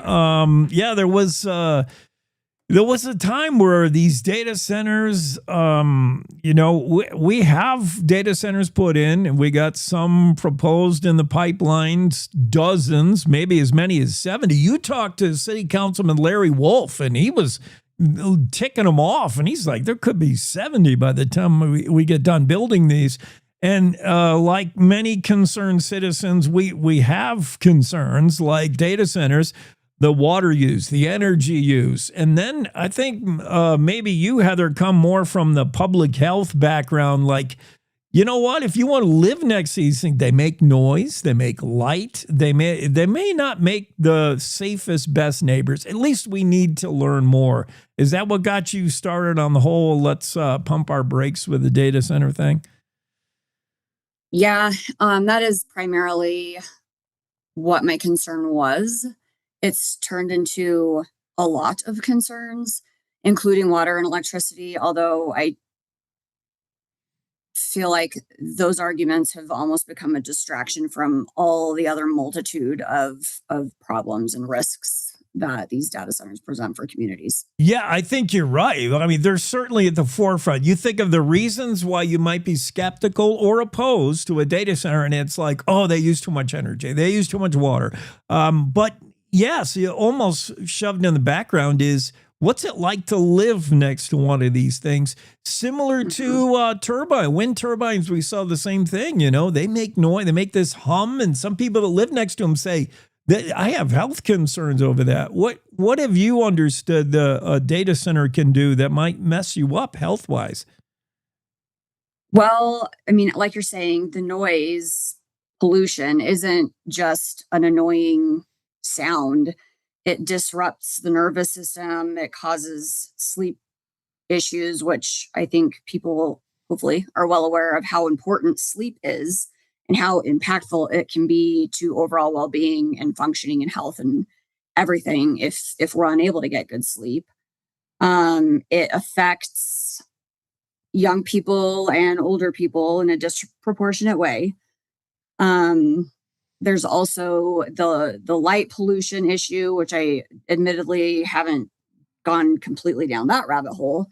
But that's also an issue and can disrupt sleep if it's constantly light out. It disrupts the circadian rhythm and stuff like that. Ask anybody in Alaska right now where they have day all the time. Heather Madrid is with us, South Cheyenne resident. So probably like the rest of us who live in Cheyenne, you're reading these data centers popping up all over. Hopefully reading it in the Cowboy State Daily.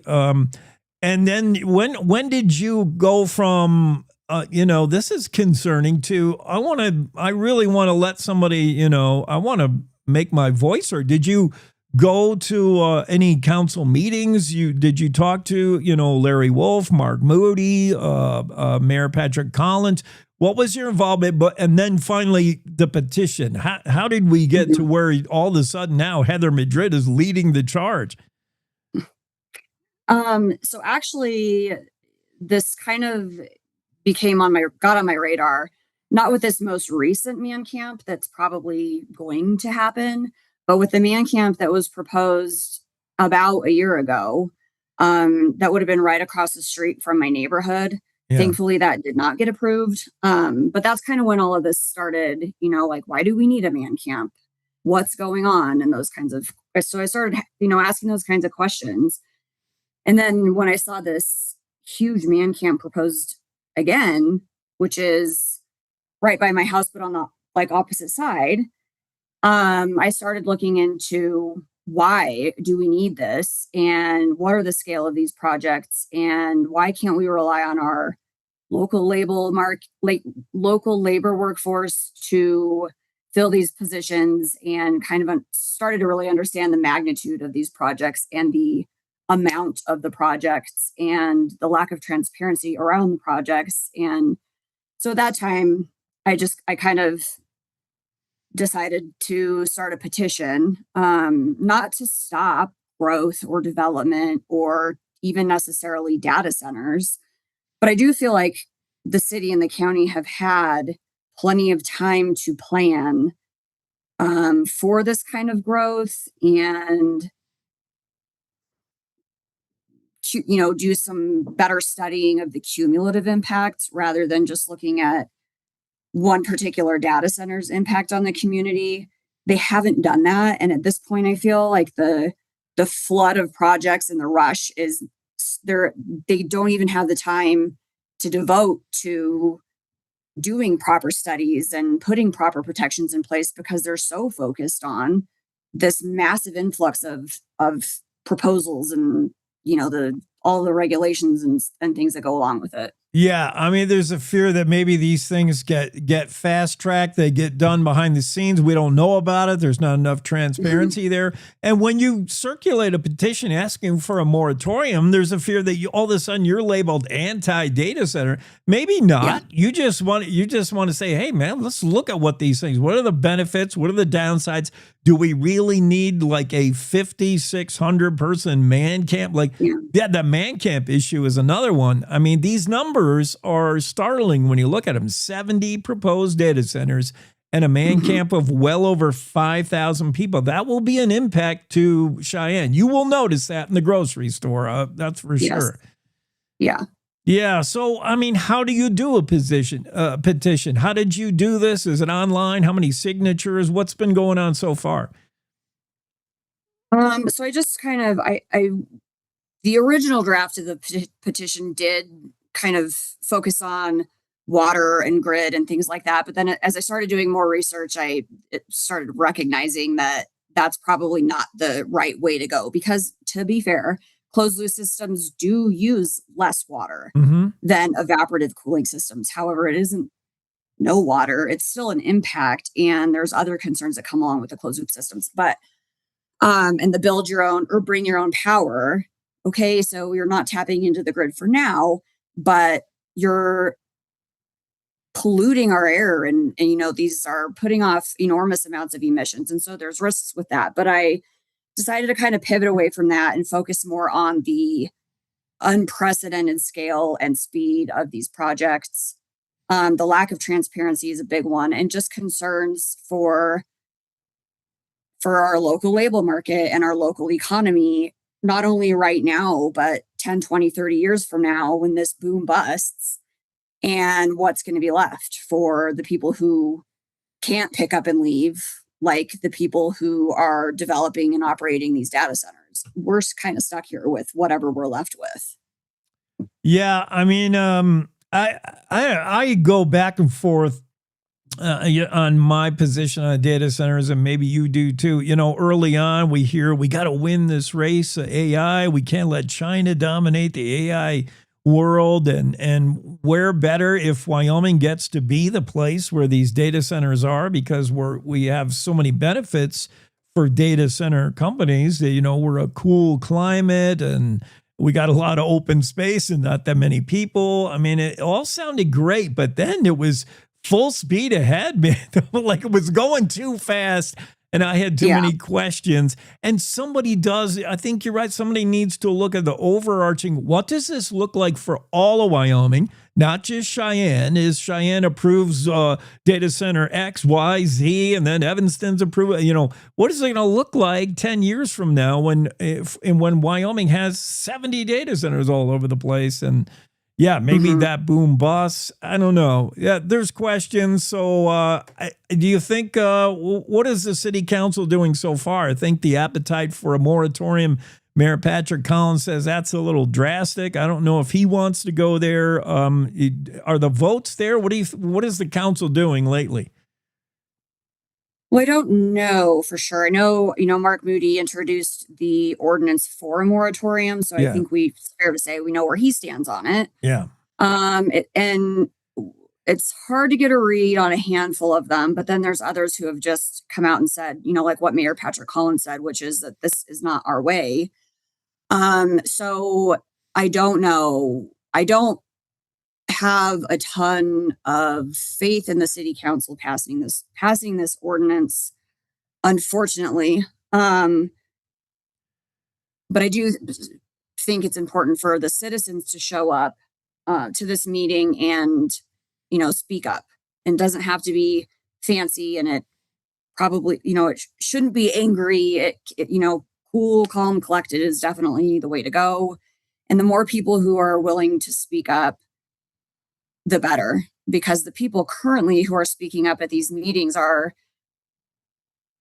people who have professional representation, like, the energy companies, the data center companies, the various boards, and the citizens are speaking up as individuals, and we don't really have that professional representation. So there's a major power imbalance going on. And I know just through talking to so many people in the community that there are far more people opposed to this than are for it. And when I say opposed, I don't mean that people don't want data centers, period. People just want to know what's happening, and we're not getting that information. So it's causing panic. I think people are trying to fill in the gaps because there's huge gaps in planning, Yeah. etc., transparency and stuff like that. So Yeah, I mean, you're right on, Heather. I've seen the same thing in Teton County where there was a moratorium on, hotel development. Because before you knew it, Jackson had a hotel, another giant hotel, and a moratorium. And it was every time you go to a meeting where these decisions are decided, there was the smart lawyers and developers who told you why it was so great. And only a few, like one of them equaled 10 citizens who just were, being NIMBY. Like, I don't want it next to me, or I don't like it. But citizens should count. The citizen vote should be the most important. We're the ones who put the city councilman in office. So make sure our voice is heard. Heather Madrid is circulating that petition that would like to see a 12-month, 18-month moratorium while we gather more info. What's going on with these data centers? What good do they bring? What downside do they bring? And how is it going to change Cheyenne in the coming decades? Thanks, Heather, for being on, and thanks for doing what you're doing. yeah, thank you very much. Cowboy State Daily Show continues. We'll be right back. We're going to talk college finals rodeo next. Here at Cowboy State Daily, we cover everything Wyoming, like great features about the interesting people in Wyoming. We wanted to be a priest and an academic and really focus on Catholic academics, but he was asked by the church to focus on exorcism. Thursday afternoon, Casper resident Monica House entered the wrong home by mistake and began cleaning. I talked to them about what does it mean when you go to a scene and you probably know the people or they're your neighbors. Covering Wyoming like nobody else can. This is Cowboy State Daily. You're listening to the Cowboy State Daily Radio Network.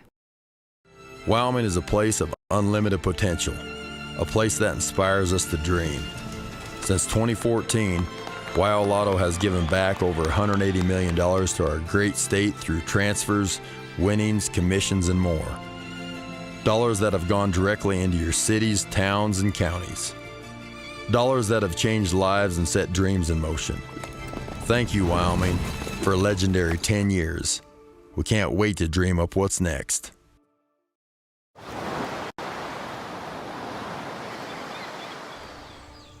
Hear that? That's the sound of your life. Perfectly imperfect.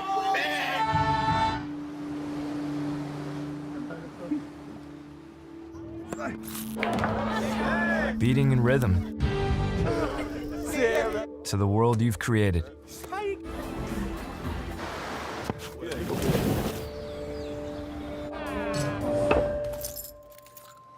But every time you drive after drinking, the music gets drowned out. Your life sounds pretty great. Don't let a buzz ruin it. Buzzed driving is drunk driving. Don't drive buzzed. Whether it's our stories, the warmth of our laugh, or our family's secret sauce, we all bring something different to the table. So make some space. The power of connection is waiting right outside your comfort zone. Learn how you can help strengthen your community at belongingbeginswithus.org/team up.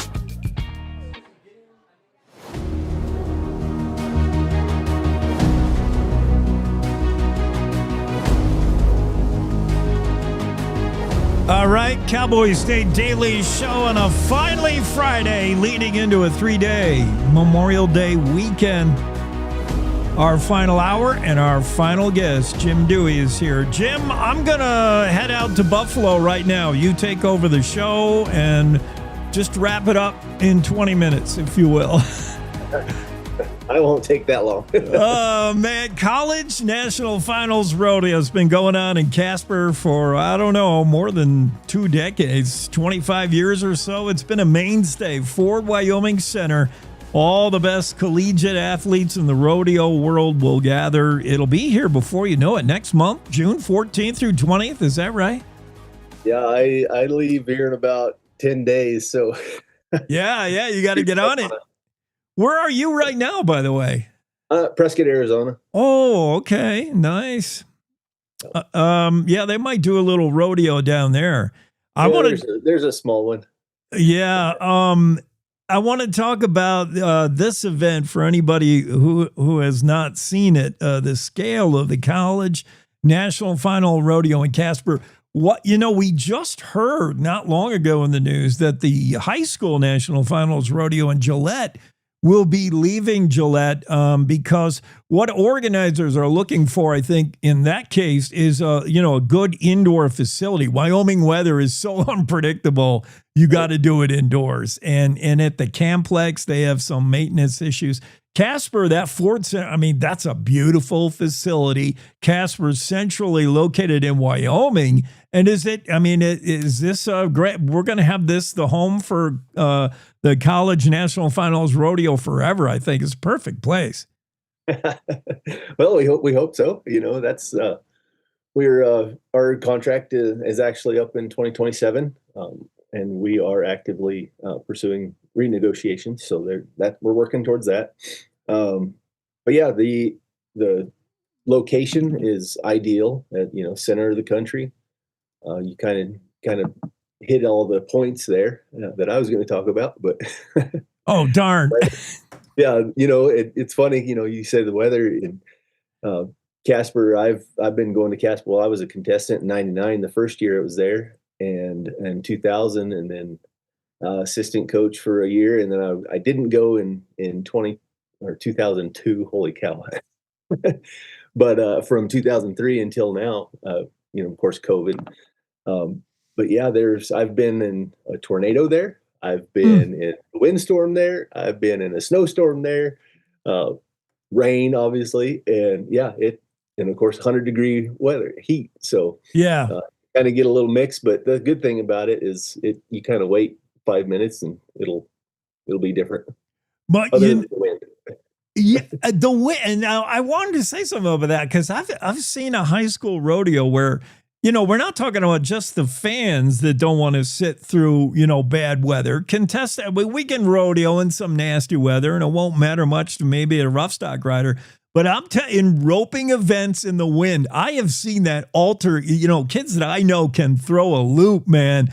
They can chuck some nylon, and I watch them, and the wind just blows the rope back. It's not fair. Right.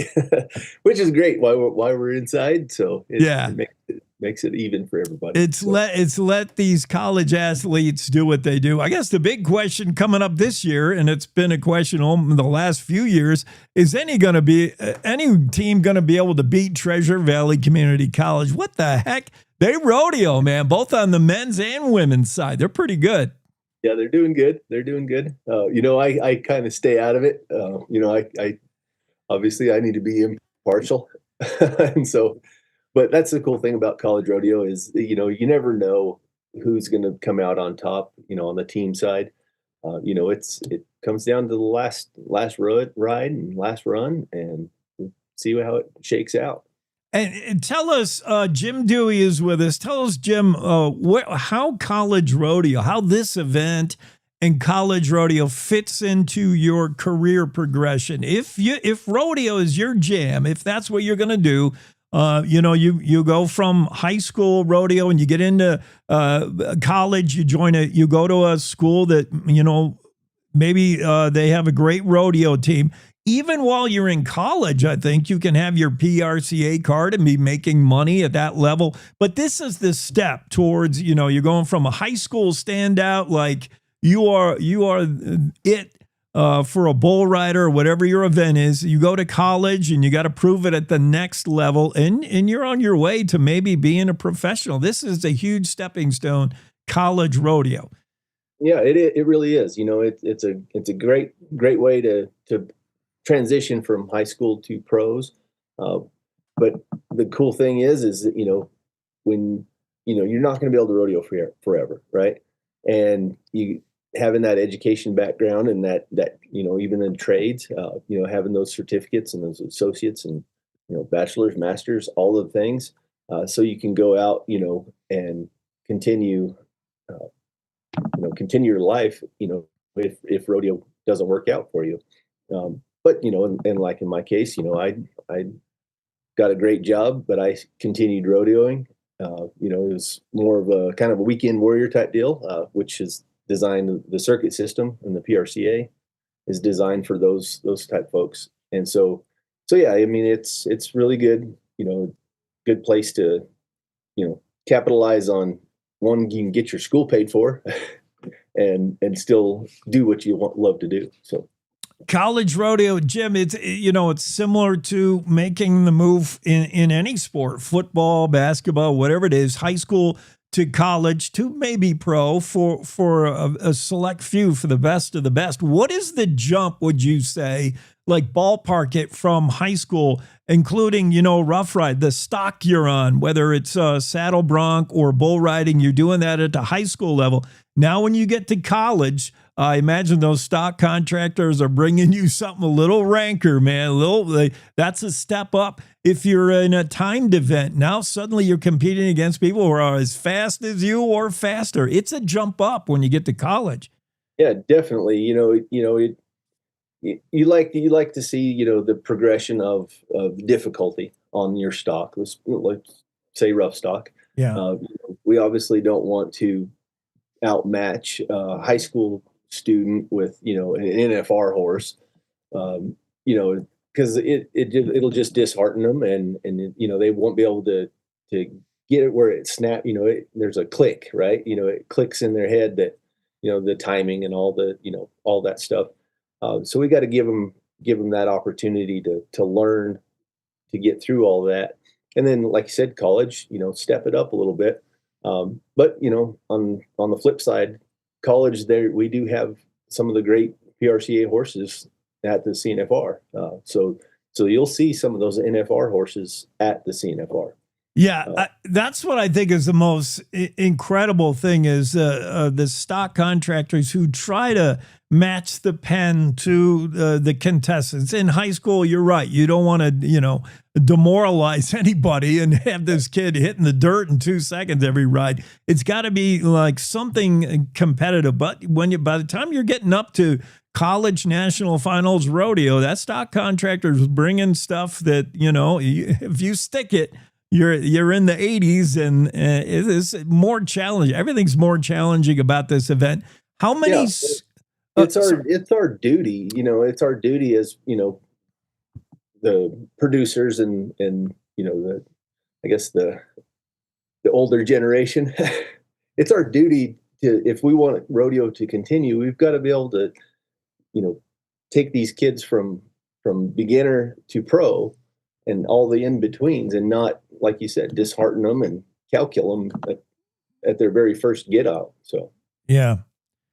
I'm looking at some of the teams coming in. How do you decide who makes the cut? Who do you invite? Who's going to be there? What colleges are going to be there for the national finals, collegiate rodeo in Casper?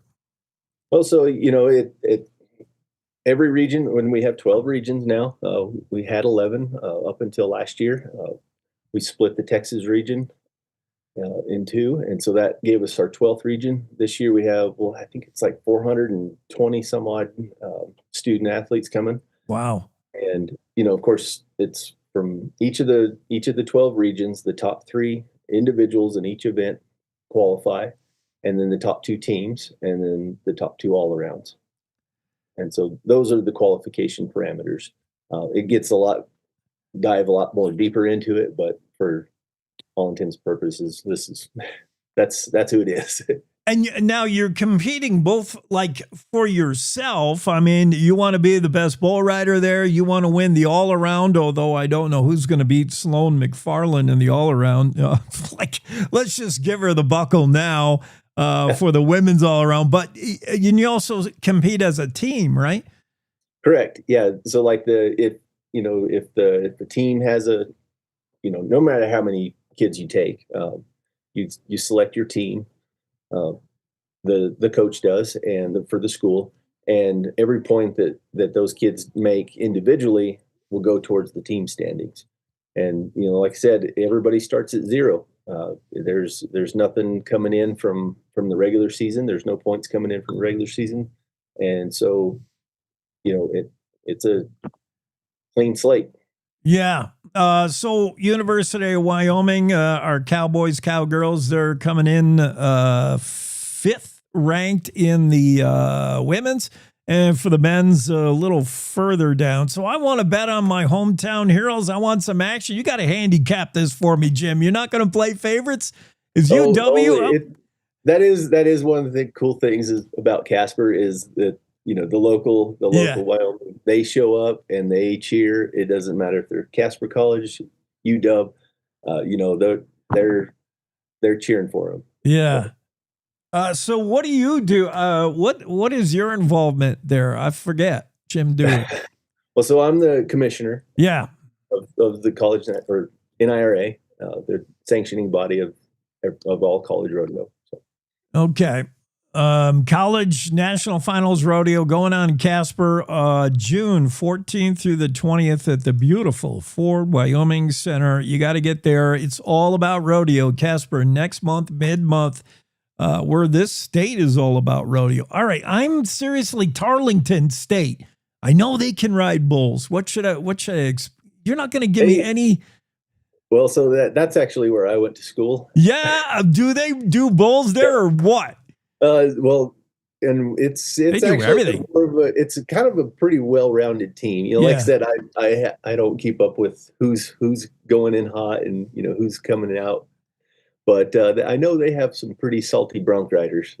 Yeah, I mean, Tarleton, I know, you know, once in a while we'll lose a high school phenom to Tarleton. I say lose, like I want these kids to go to Wyoming somewhere, CWC, or, you know, go to UW. But yeah, if you're really good, you're going to hitch a trailer and bring your horses down to Tarleton. I mean, just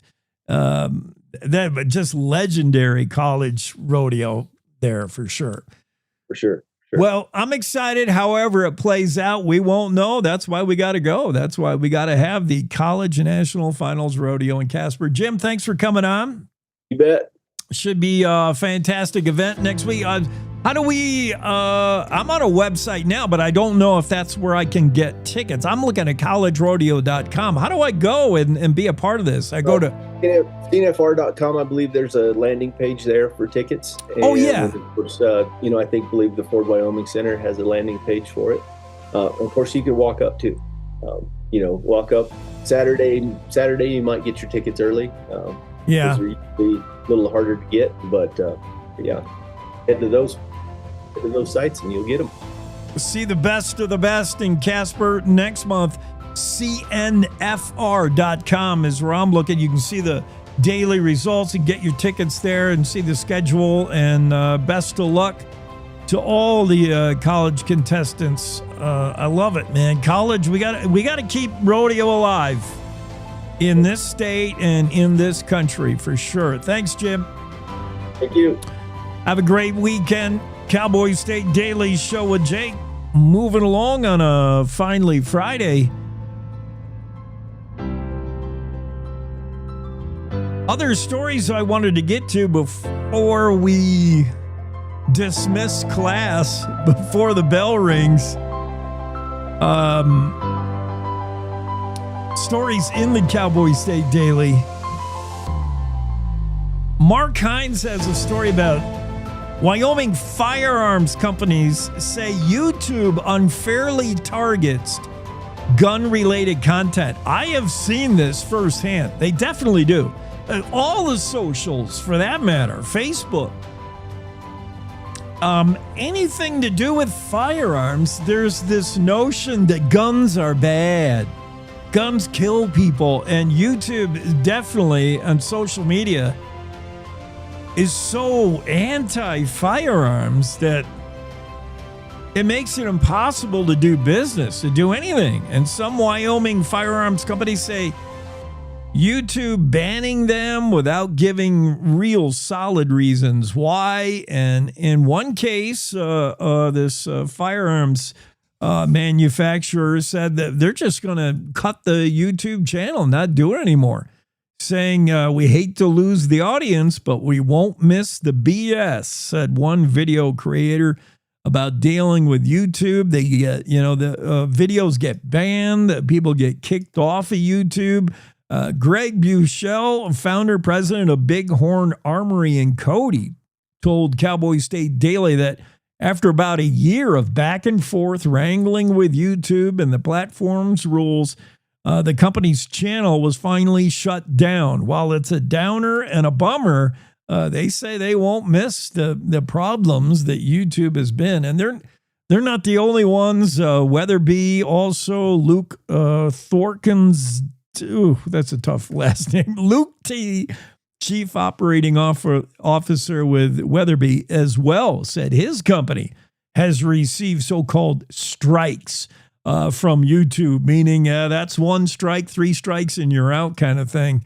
The Mark Hines story on firearm manufacturers and trying to utilize social media platforms like YouTube have found unfair treatment, they say, when it comes to trying to air their videos. If it features a gun in the video, if you talk about firearms at all, you're going to get dinged. I've seen it happen quite a few times.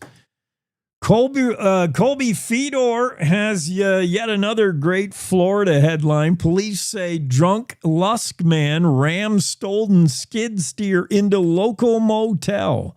If I had a dime for every time that happens. The motel manager said, quote, people do stupid things when they're drunk. Yes, I agree. This could have been really, really bad. Could have been way worse. It was the Best Western, and a Lusk man apparently had a few too many, somehow found a skidster with keys in it, and away he went. Michael France, his case elevated to felony level court this week, according to Niobrara County Circuit Court documents. Colby Fedor has the whole story of a Lusk man facing up to 10 years in prison for ramming his skid steer into the Best Western Pioneer Motel. He's facing charges grand theft, of course. The skid steer is worth whatever the limit for grand theft is that triggers into grand theft, and then damage to the Best Western. Kids, driving drunk, skid steer, none of that stuff mixes well.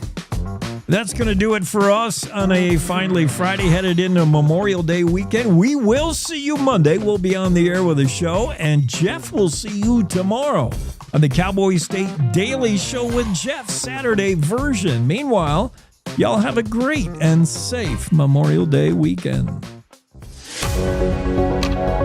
Good morning. This is the Cowboy State Daily Morning Show with Jake. The new way Wyoming wakes up.